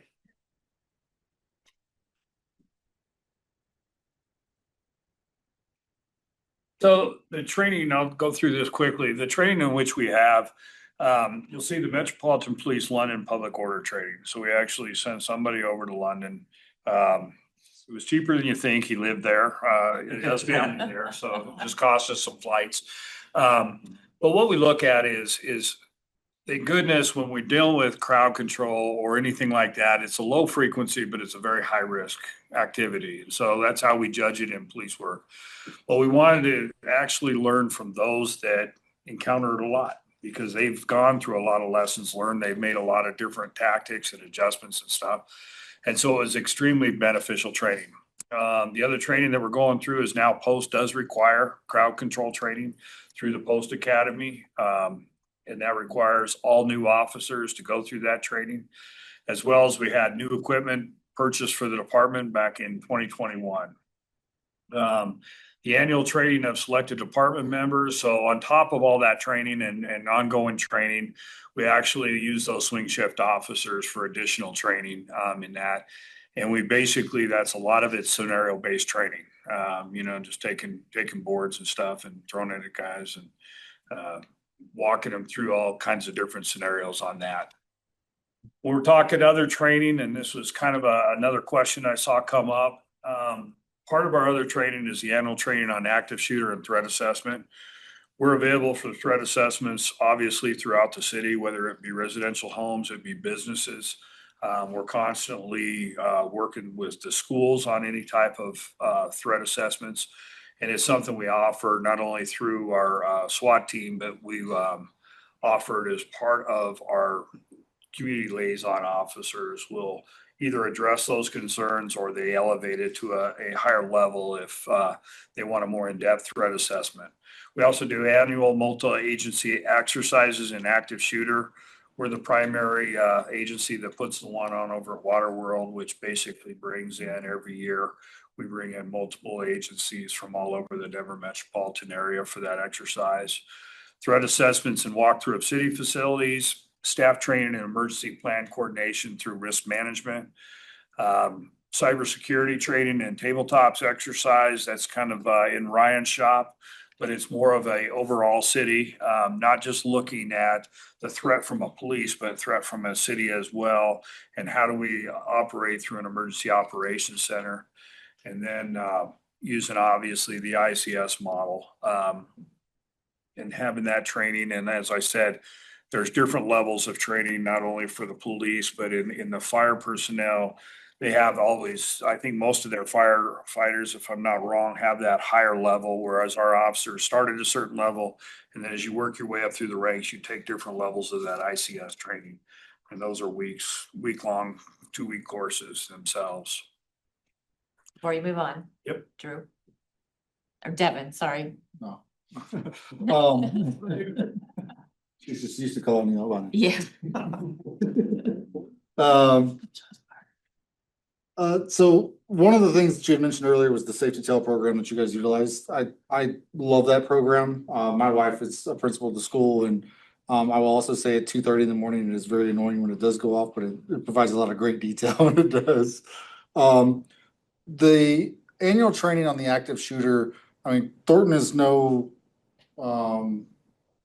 stranger to this situation. We had one right around the corner several years back. Do we know, and I don't want publicly available obvious reasons, what our response time are for the 40+ schools if there was a situation that would occur at those things, or is that something that we would need to reevaluate and kind of look into? I would prefer to move that to the executive session. Well, yes, I don't want to broadcast it. I'm just that we are looking at those kind of situations. Absolutely. That's it. Okay. Thank you. Tabletop exercises we talked about, those are real critical to actually bring staff together and really work through the tabletop exercises. And Ryan, as the emergency manager, you want to go and speak on these? So roughly about every year we put on an exercise, we participate in an exercise. There's a lot of regional trainings that occur between fire, police, EMS agencies. The last few that we've had, last September, we had a shelter, full-scale shelter exercise at the Mark Carpenter Center with over 200, roughly 200 participants. Beginning of last year was a cybersecurity tabletop. And so 2023 was a regional cybersecurity functional exercise where we activated the EOC, we activated our cyber incident response team. So I would say like we constantly are evaluating the threats, the risks, and the hazards, right? And whether they're man-made or natural, and then we integrate those scenarios based on lessons learned, right? Based on where our gaps are, where we spent time planning, and then we test the plan. And so we do that really through workshops, working with our partners and talking about things through, doing tabletops, full-scale exercises and things like that. So, I mean, even in the after action from this last fire, there will be improvement plan developed, and then we will be looking to integrate planning and then exercise again. And that is the living cycle of our jobs, really. Like that's really our bread and butter. So we don't have any on the books as of yet for this year, but we will be evaluating, I think, EOC capability, EOC activation process. We'll be looking at all of that this year as well. So for the ongoing operational, just to wrap up my part of it, what we're continually looking at, and we do look at this, is like the continuity of operations. In the PD, we find ourselves looking at this multiple times a year because anytime the chief decides the staff's going to move around, it does move that plan around. So we have to actually go in and make updates to that. So it's really kind of a living, breathing document for us. We also look at the civil unrest and protests, our response to citywide events, as well as our outside agency coordination. So if we're even asked to go down to Denver, as Adam had alluded to, you know, we are having an MOU in place. And that MOU basically spells out kind of the rules of engagement and then what our rules will be when we go down there. And we have to make sure that when we go down to when we go out to a different agency, I mean, really, we're kind of following their rules as we go in there. So if we're not comfortable with those rules, one, we don't go down there. Two, we'll pull out, or three, we don't sign up in that MOU. So that's what that MOU will really lock in, kind of those specifics on what's needed and how we will respond to assist any of those. And then dealing with, we also look at federal partners, the ICE, and how our response will be to that if we are called. And then looking at the municipal, county, state, and federal roles and responsibilities, our coordination and communication to large scale events. And that's really a big time in Ryan's shop as far as dealing with that. We kind of deal with that, and that's why I think as a city, we're very fortunate the structure we have, having an emergency manager on board. That really gives us a leg up compared to some of the cities that when I got here for the longest time, it was just a part-time person. Never even knew. I mean, there was always the office with the sign, but never saw anybody in the office. And, you know, we've learned from that we've really expanded those duties from here. So also, we look at areas for policy development. As I mentioned, going through Lexipol, we're constantly updating our policies. Areas for training and preparation and outside coordination, continually evaluating that and always changing up our training. Evaluation of lessons learned and best practices. We use basically all the big resources out there, ICP, DOJ, Police One, FEMA. And then looking at our crisis communication plan, the internal, that's Department of City Leadership, as well as public alerts and communication resources for public and city officials, which I will hand this off at this time. Yeah, so I know there's some interest, it sounds like, in some more targeted training to the council around crisis communications and sort of those systems. So we're gonna shift a little bit away from that gear, but we'll come back to that, knowing that it seemed like there was interest in that. On January 27th, the Mayor Pro Tem did share some categories of suggestions where the city could actively step into supportive roles. This came from a community partner. These were the headings that I think she distributed a handout and asked if we could summarize the efforts around and opportunities around these different headings. We didn't get, there's a corresponding memo to this information that didn't get in the packet. I have emailed that to you and we'll make sure that the memo gets in the packet. So there's much more detailed information that was put together as well. So staff and economic development in the police department and also in community connections did look at the inventory, the work that they did that was responsive to the suggestions that were made by Cultivando. There are many efforts that do already align with that. I think we revisited some of the communication resources to make sure that they were maximized and aligned with those. There were several suggestions that were very targeted programs, either financial support that was specific to circumstances. The city has limited, while we provide funding to partner agencies or we promote the work of partner agencies, we have very few direct funding, emergency funding processes that we provide. If that was a direction that the council wanted to go, certainly more work would need to be done to develop a funding source. You know, what the scope of a program would be, the criteria for participation, those kinds of things. So largely you'll see in the memo, we largely either enhanced existing resources or are looking for additional opportunities in terms of training or communication. We didn't recommend any new funding or programs that you've got here. So I am just going to hit most everything on this screen. Well, everything on these screens is in the memo, and then there's some additional information in the memo too. We tried to lift out the things that were potentially the easiest, quickest resources that you could draw out of these presentations and share with community members or constituents. So again, we haven't recommended any specific housing or emergency financial resources, but there are programs that do provide some resources. I think the council is well aware, and I think many public members of the public know they can go to community connections to get case management or assistance in person. They can call, they can email. You're going to see different resources to the resource hub.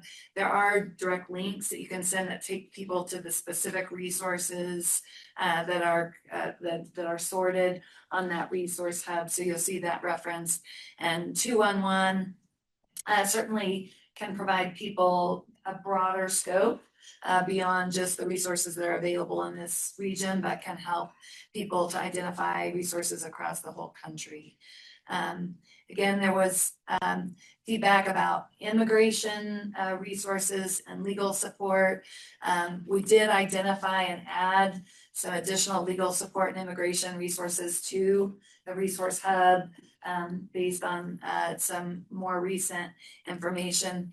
We do have information, particularly when it comes to immigration, both available on the Community Connection site and on the police department's web landing page for immigrant and immigration kinds of support.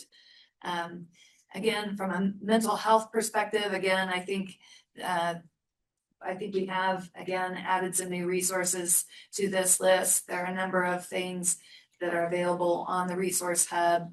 I think this link hopefully will take people to the specific part of the resource hub specifically related to these. And in the memo is additional information, not only complementing the information about contact information for the co-responders, but information about their availability and shifts and other kinds of things. So the memo includes a little bit more information there. And again, we've had prior discussions with the council just about being really transparent about this, our local role in immigration. We have created a website. We continue to refine that, continue to do outreach. There is some deeper explanation in the memo about coordinated outreach that's happening between the police department and our economic development department to businesses and to other communities. And then, so from a small business support, again, we don't have direct assistance for a business that believes that they might have been negatively impacted, by public perception around immigration. We are going to try to highlight through our shop local promotions, businesses that potentially could use some heightened awareness about their services and opportunities. And I know at a future, I know that the BTAC has had prior conversations about particular frustrations or ways that we can support our local businesses that are being impacted by immigration enforcement fears, and those conversations are going to continue in that. So I know that was a quick page through there, but again, the memo's got a lot of additional information in that vein as well. Cherish?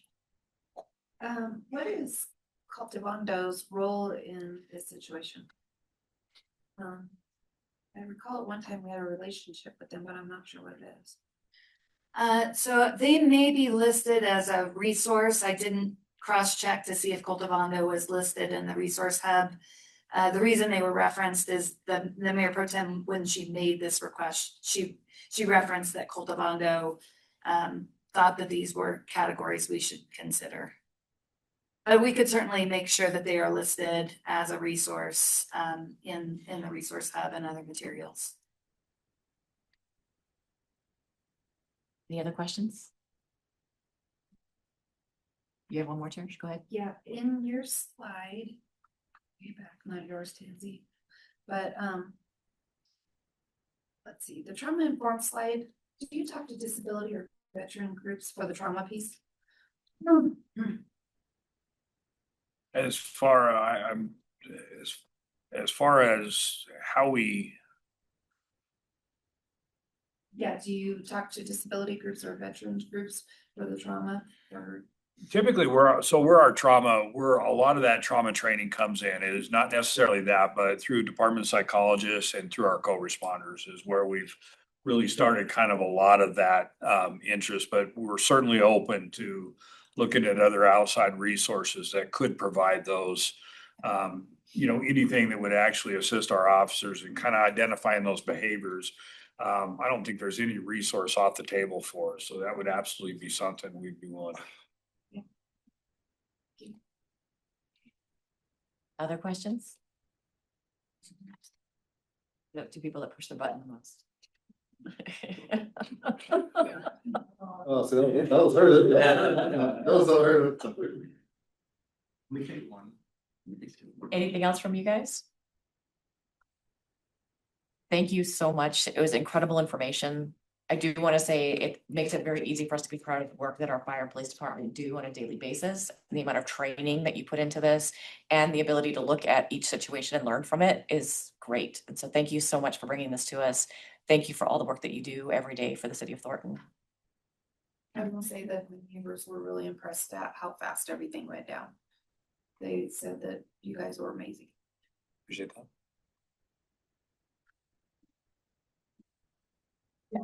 Great job. John, from our retro now, we're just, you and I apparently need to ask more questions. Okay. All right, so we have an update on the emergency alert system. Get on that, I think. And so I'm gonna give the floor to Ryan Doyle. So this is a late addition to the agenda, and so we didn't have agenda materials and packets.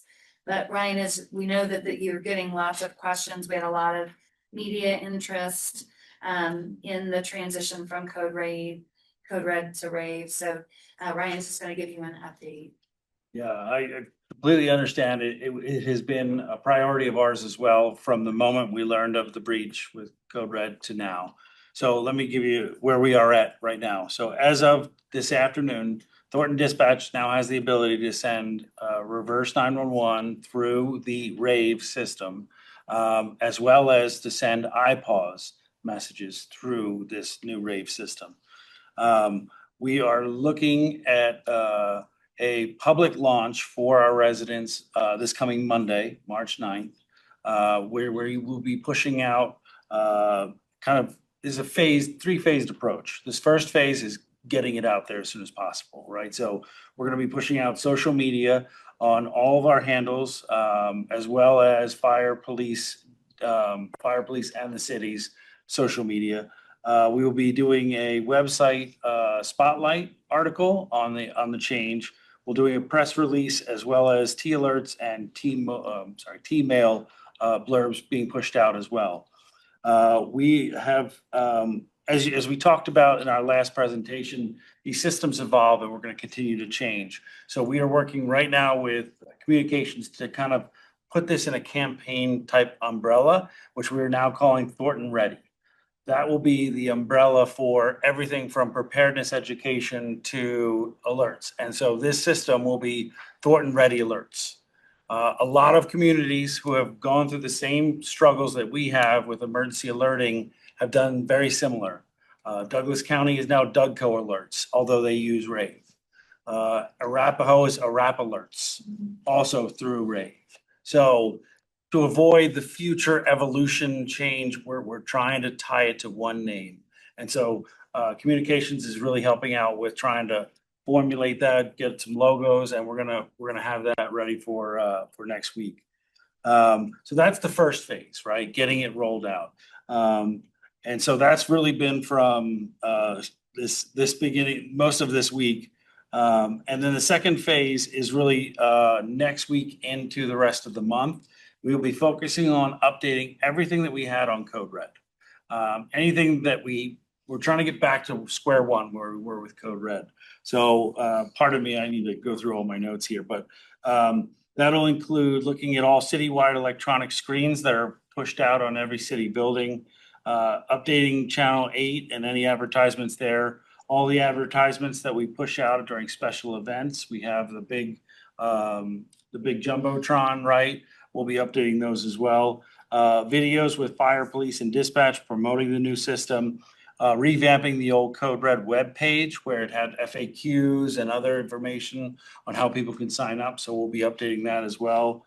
We will be also, we have all employees integrated into the system, but we need a message to city employees. We also need to have them go in and update their information with their updated cell phone numbers. We don't have that content. So we'll be coordinating with them.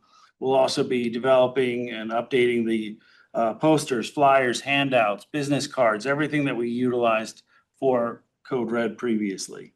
And so the goal for that is to get it done before the end of March. We are also looking to do a test by the end of March, where we will be testing both the external notification to residents and then the internal notification to employees. And then really for April and honestly for the rest of the year and beyond, we're going to be looking at obviously testing. So testing twice a year. We'll do it in March and we'll look to do it again in September. So roughly twice a year. Public outreach and education efforts. So I have good notes from the last time we presented of all the agencies we'll be reaching out to.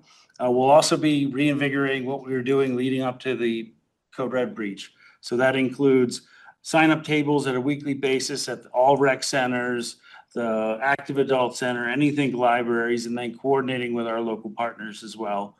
Offering training sessions. We were offering training sessions at the active adult center. We'll continue those as well as going back out to our schools as well as rec centers as well.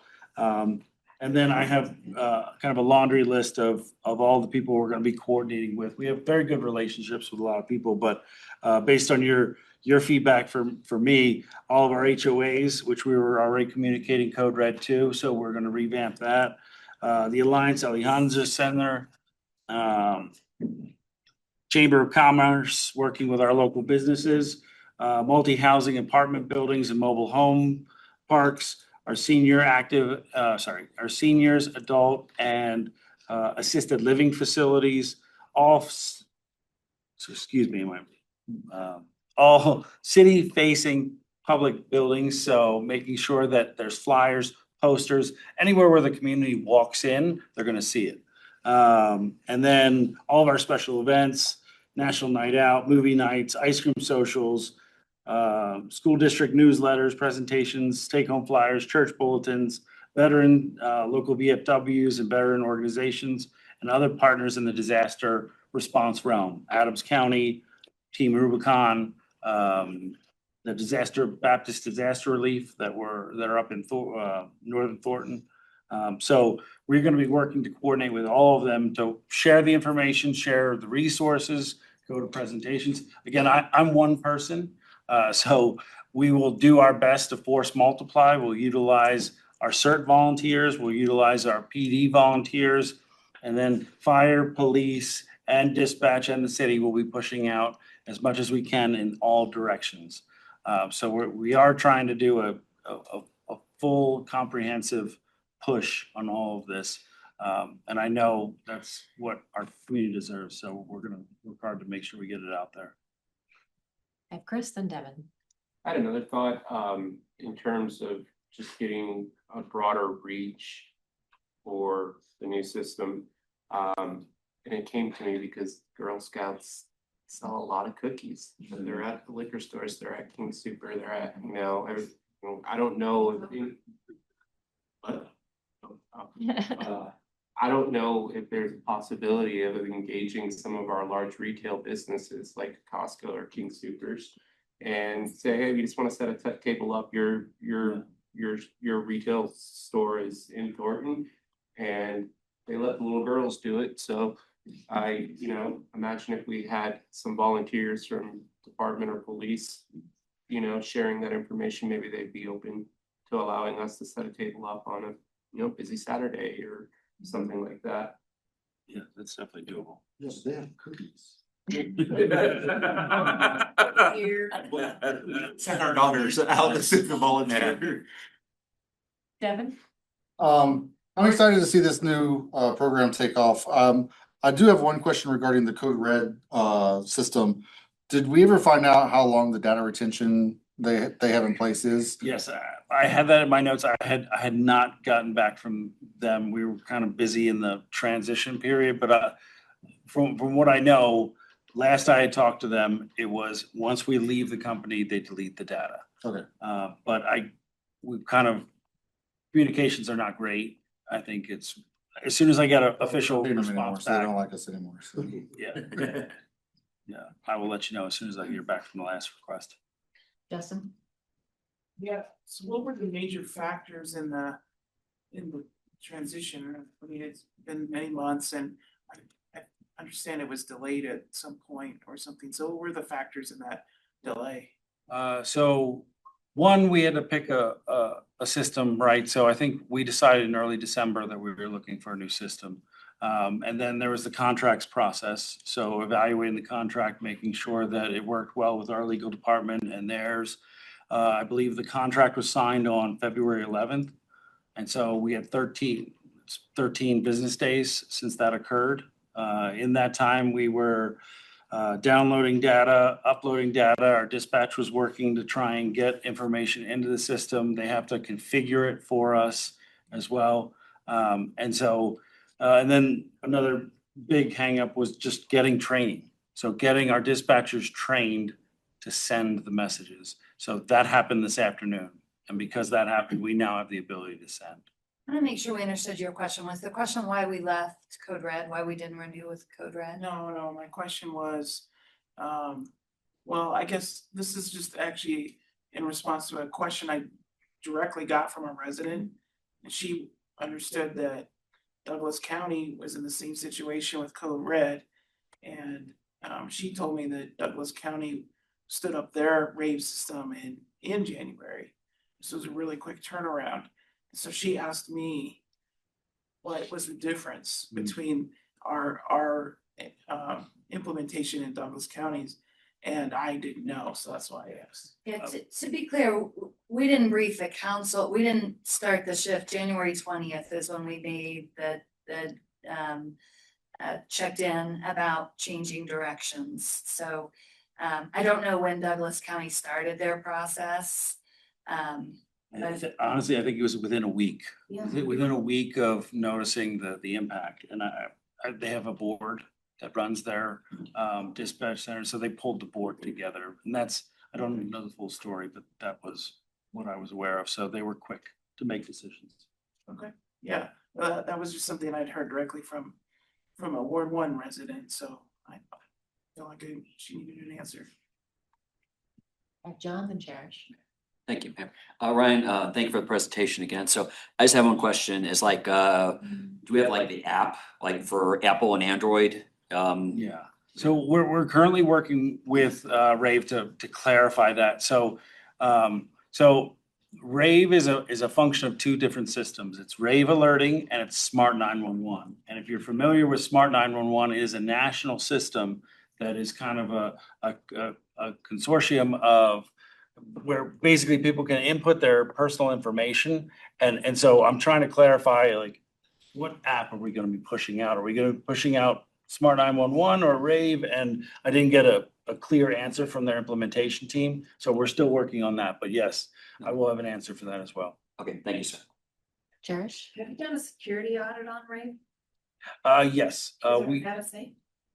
It is one of the highest rated emergency notification systems. It meets FRAMP requirements. I think Councilmember Byrd asked the same question last time, as well as I apologize, I don't have the notes in front of me, but we definitely did. And then we also did an internal cybersecurity analysis with our own IT team, in which it passed. Okay, because some of my neighbors are already pushing back because they're like, we don't want to be breached on two different systems, and since, you know, they're not getting that warm, fuzzy, safe feeling right now. Yeah, no, I think that's the problem with any system where you put information in, is you always have a potential that it could be leaked or compromised by a third party. So did you do it with Code Red? I'm sorry, I can't answer that right now in front of me. We switched over in 2017. There was analysis done, but I don't have the answers in front of me. Any other questions on this one? Thank you. Thank you very much. All right. We have a couple of discussion items before we have our executive sessions. Any board or committee reports tonight? Justin? Yeah, and I hate to spring this on you, but this was a discussion that happened at NADA regarding our CDOT commission. I was gonna bring that up too. I know, you were, and I know it's a really, I would normally just say, let's talk about this later, but this could have a short timeline to the legislative session, but essentially, there is some concern that Adams County Commissioners have raised a concern first to me about the CDOT commissioner who is yet to be confirmed by the Senate, Lisa Jones, who represents Boulder County and Adams County on the CDOT commission. Who she also is an executive director of the Southwest Energy Efficiency Project. And normally that wouldn't be an issue, but I think what's happened over the course of the last few months is that the SWEEP organization has been actively involved in lobbying, I would say, the outcome of the 10-year CDOT plan. And so there's been some concerns about conflict of interest potentially among this person who is, you know, advocating for a specific outcome of the plan, but also voting on the plan itself. So Adams County is, the Board of Commissioners is putting out a letter in opposition to the confirmation of this. This was brought up at NADA, and several of the other communities thought that was also an interesting conversation. They wanted to bring it back to their cities, and I feel like we should do that as well, because we'd be greatly impacted by it. A couple of things that we've already seen. We've seen this $50 million plus requirement to fund Mustang with our CTIO funds come up, which, by the way, are funds that are intended to stay within the segment that these are toll funds. They're intended to stay in our area. This proposal is to make it go out to a statewide Mustang project. That is one issue, and there's also the position that the SWEEP has taken about being opposed to any additional lanes added on either the 270 project or the I-25 project.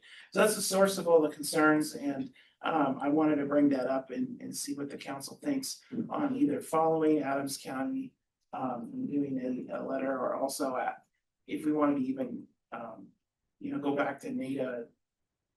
The NADA thing, I think, is less important than actual bringing this up as a council and whether we want to support it or not. So I wanted to put that out there and see what the rest of the council wants to. And I'm glad you brought that up because I was gonna bring it up as well. So the mayors have also talked about this.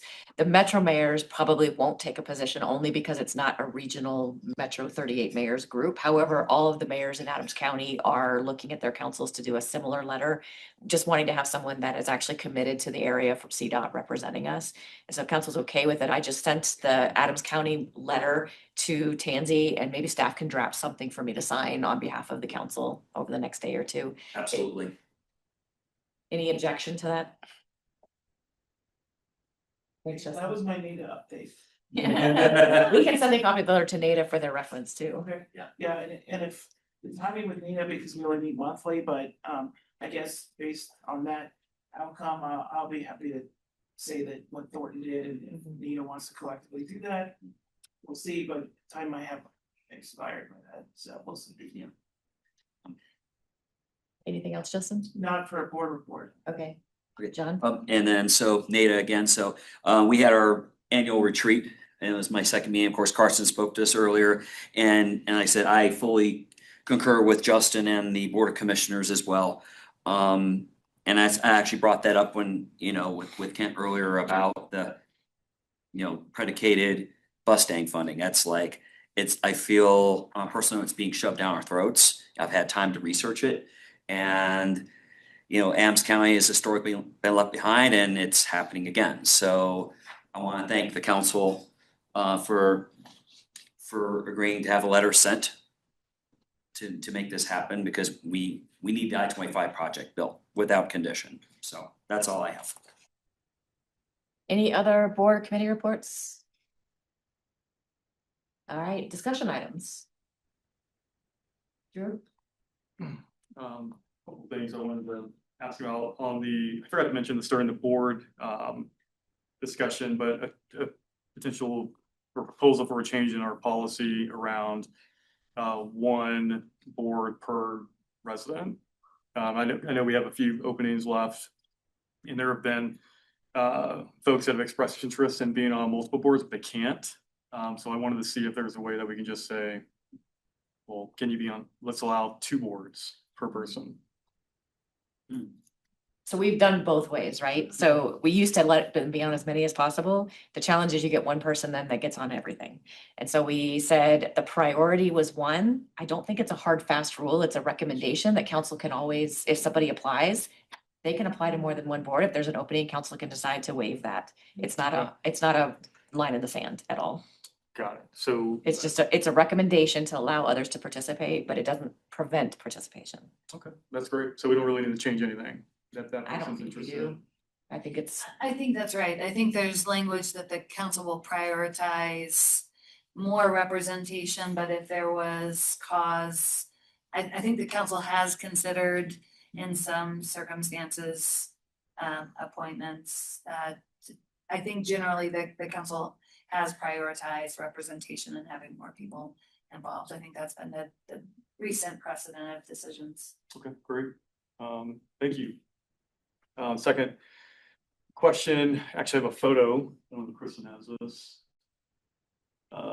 This is a very large encampment or storage site, actually along 120th, right behind Bricks Plus on the Thornton side, kind of just east of Grant and 120th. So a couple of residents started notifying me on Friday morning about this, and reached out to HOT, our homeless outreach team, and began that process. It sounds like after through the weekend, and then responses from the city, the abatement was scheduled for this morning. I'm not sure if that happened yet or where that ended up, but that was scheduled. So this, and there will have multiple pictures. It's just one angle that kind of shows some of the items here. So I wanted to, kind of express some disappointment in what's happening along or in our city and along our kind of major corridors, especially 120th, which is, an entrance to our city.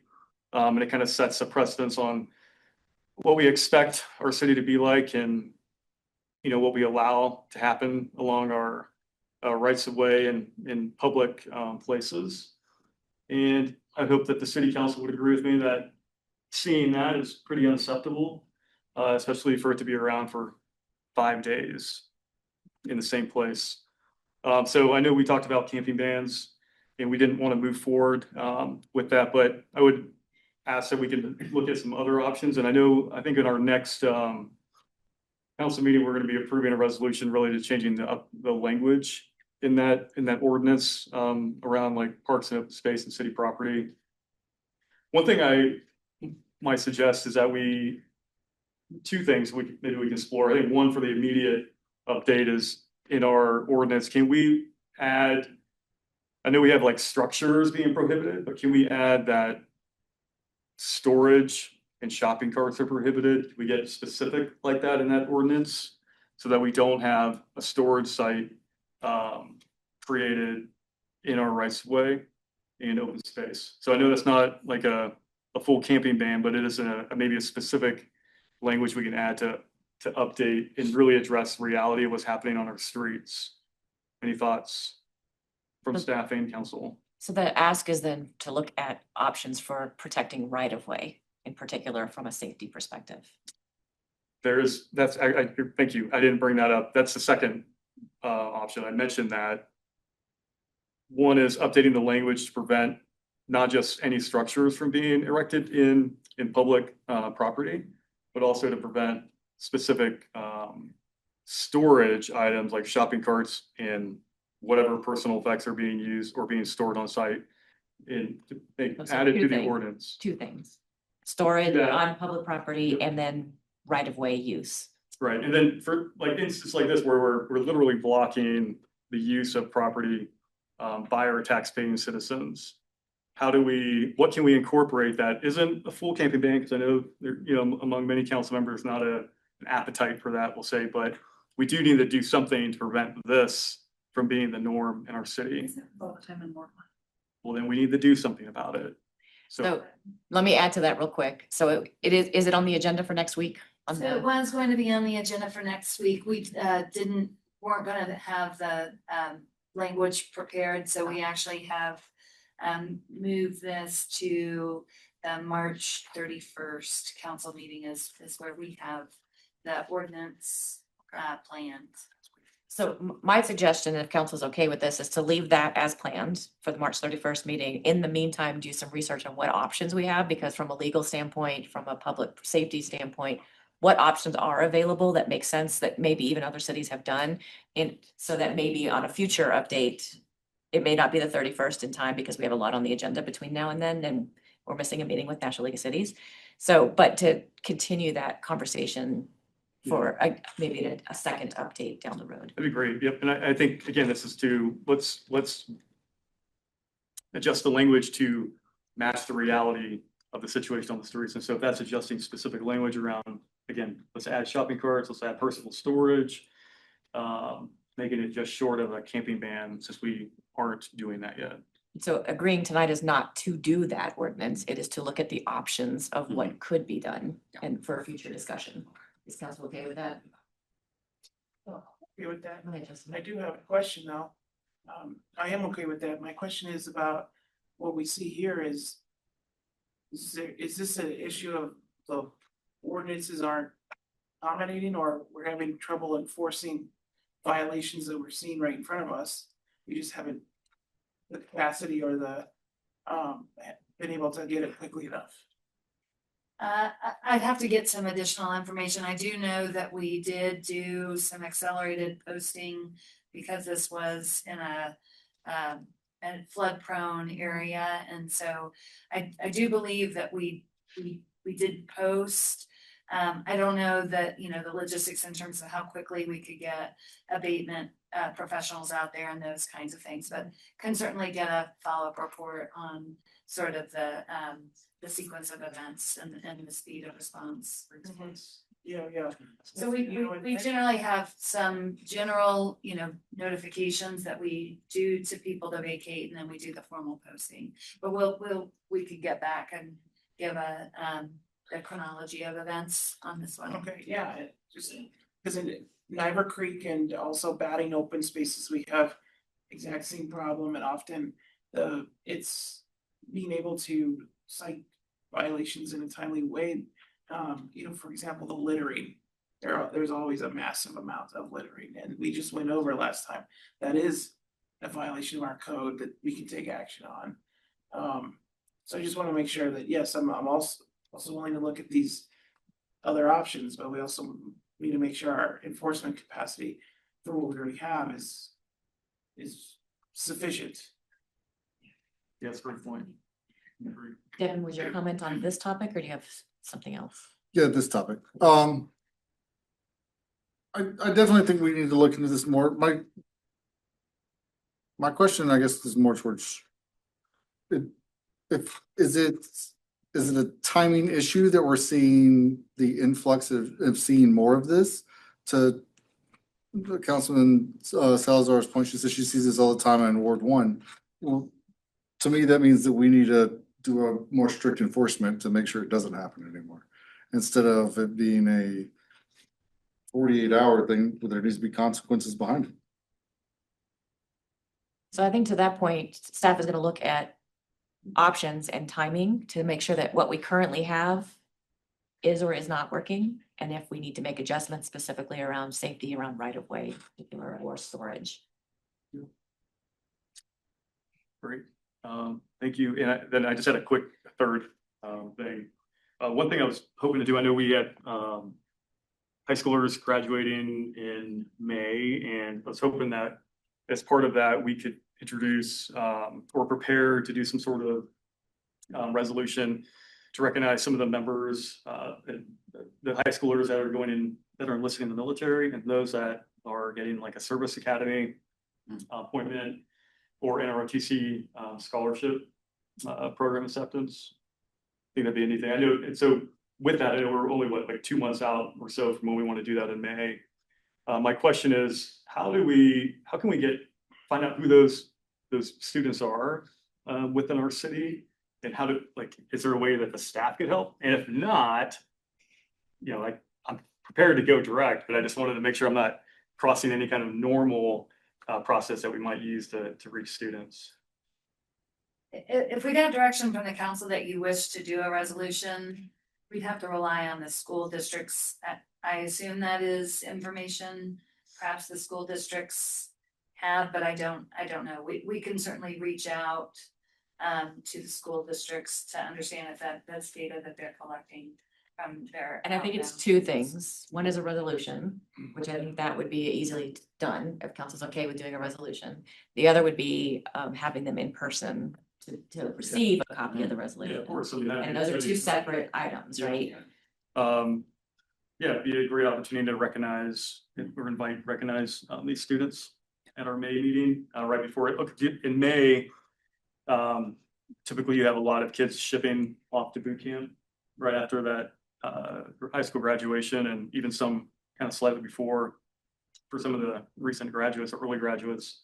So I'd like to catch that group that's taking off. So we can try to do some research. I do want to manage expectations. Is the goal here to work with our formal public school districts? Because we've got private charter, there's many schools, so. And I would think the resolution would need to be general, not name names, because we could miss somebody. Right. And then do a best effort to invite.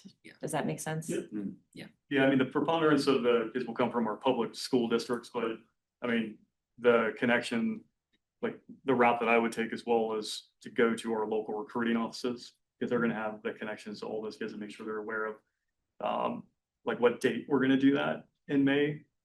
So that they can make sure the kids and the families know that they can come to council chambers for this resolution. They have to wait. So, But also the privacy concern, they may not want their names publicly sure. stated too, so. So if for our resolution, we can develop a communication plan best as we can to get it to information to people that might wish to attend. Yeah, so I think the first question is, are we okay with a resolution? I am. And plan for. I don't think there's objection to the resolution at all. I don't think there's objection to any of them. It's just the practicality of being able to get it in there. Yeah. Great, well, I'll take the lead on that and of course I'll ask for assistance where possible. Mhm. And that is it. All right, John. Yes, thank you. So I have two things now. First, what Drew showed. So I know I've kind of read the ordinances, but do we have anything on shopping carts? Yes, we have a program to address. Okay. Shopping carts. It's kind of ironic because Target, I thought they had the locks, but I guess our homeless folks they're finding ways to be creative to disable those. So that's worst thing, because I've had a situation that quite a while ago that I always like to park far away, right? But then I was getting the Target cart, loading in the car, then it locked, like, what the? That's because I was already out of their jurisdiction and I had fun dragging it back to where it was supposed to be, but still. Okay, I just wanted to get clarification on that, so. And then secondly, I know Tansy and I, we've had discussions, and it was during our orientations with Devin and Drew and I, about the e-bikes and the motorbikes and the scooters, riding around in our parks and on our sidewalks. Like in a future planning session, I would like to have a conversation and what the staff's doing so far about that, and what can we do to add some teeth, if you will. I was in an event last Friday, and sure enough, there was a young gentleman that was on his bike. Wasn't reckless though, but still going fast, right? And it was like, so what some of these young folks are doing, I wanna say young folks, I don't like saying kids, right? They have their helmet on, but then they have like GoPro camera. So what they're doing is they're going on Instagram or TikTok or YouTube to try and get likes and try and get, fame and notoriety or whatnot. But then if they're on a sidewalk going like 40 miles an hour, they're very difficult to see whether you're in our parks or whether you're in our neighborhoods. So I would like to have a conversation about what can we do to strengthen our ordinances, or like Devin says, add some teeth to it. So, thank you. Cherish, is yours on this Yes. Go ahead. Thank you for bringing that up because I have a complaint on, I guess, on 96 that they're just tearing up and down there and then they're going through that park. And a bunch of people called me and told me that they can see him and hear him. I need to do something. I guess they ask us then to look into options for managing that specific situation. Yes, and happy to schedule a future planning session. There is already some work being done to look at education and outreach to parents and students, and to also look at our ordinances and regulations. Much of the activity already is not permitted under law, so some of this is enforcement and education, but we are looking at if there are any gaps that we need to fill. Anything else, John? That's it. Thank you, ma'am. Justin? Okay, I'm gonna go quick. First one is pretty small. I received some concerns from a resident in Ward 3 actually about the construction that's going on in Parks here, related to mud getting on Quebec Street. And I would imagine that we have some kind of rules about that, so we normally do with this kind of thing. So I'm just asking that we can have our team reach out to the construction site and make sure that they're, getting the mud off their tires before they get on the public road. Happy to follow. The second one is about the youth council. So I've been meeting with one of the youth council leaders, just to get an idea of what's going on. He's been coming out to a lot of events lately, so it's been interesting to learn about what's going on with the youth council. That they do a lot of projects in the charitable space, like for example, putting together safety kits for homeless. They help out with events like Easter extravaganza. They do a lot of other things. They're also partnering with anything libraries, youth council type thing. But one of the feedback that I heard from the leader is that they get a lot of interest from kids who come in early. They lose interest pretty quickly, and he suggested that we look at ways to expand the program beyond the scope of parks and recreation to include other facets of municipal governance. And so I would like to ask our staff to look at what our capacity is for the city manager's office to, work with some, come up with some projects for the youth council, perhaps around, registering younger teenagers to vote, or, projects that could involve city manager's office. I think that would be one way to grow the council, and another thing that would be helpful is if we can compare kind of our programming to some of our neighbors as to what they do. And I think there is, you know, a lot of growing interest in many of these kids. We want to make sure that they're given as many opportunities as possible. So that would be my ask, if we can get a consensus on just taking another look at youth council and what opportunities there might be to bring in other parts of the city.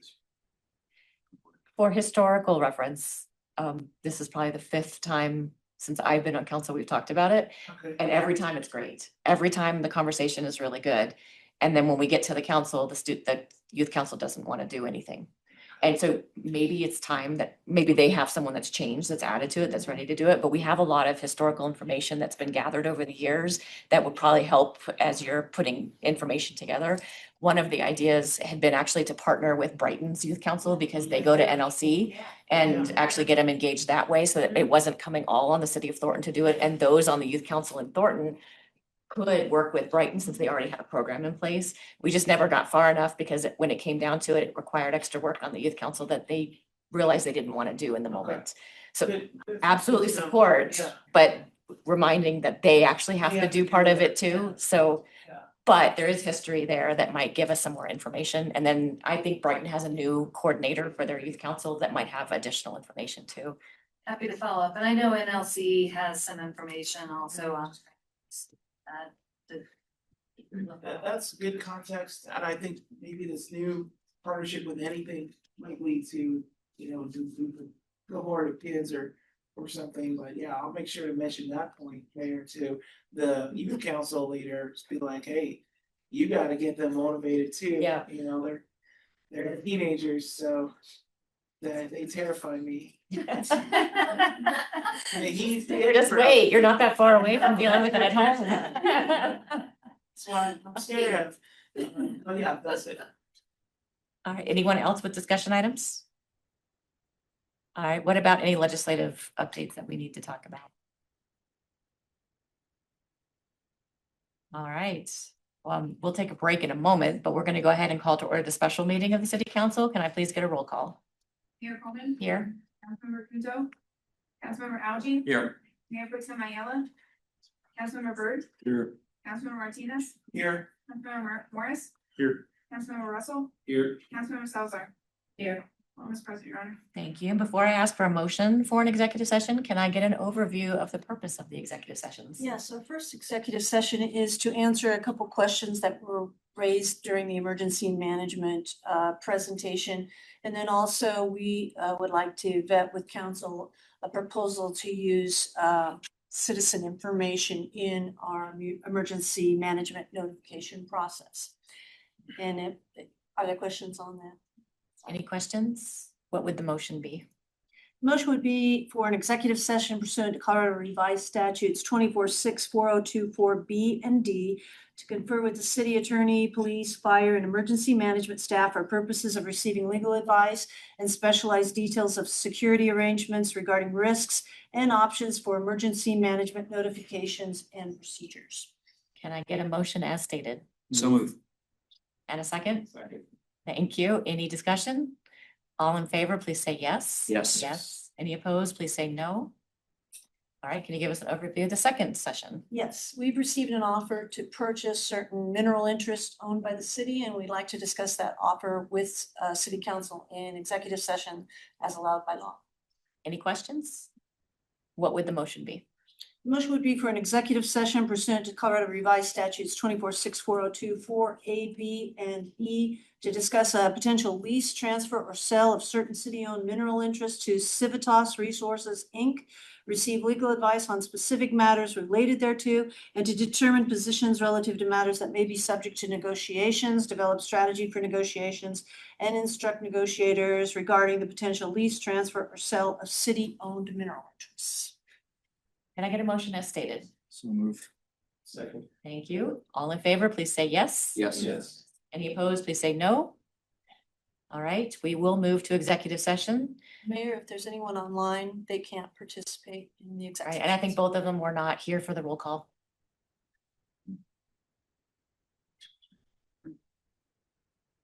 All right, we will move to exec session in just a moment. We'll take a quick break while we transfer the recording.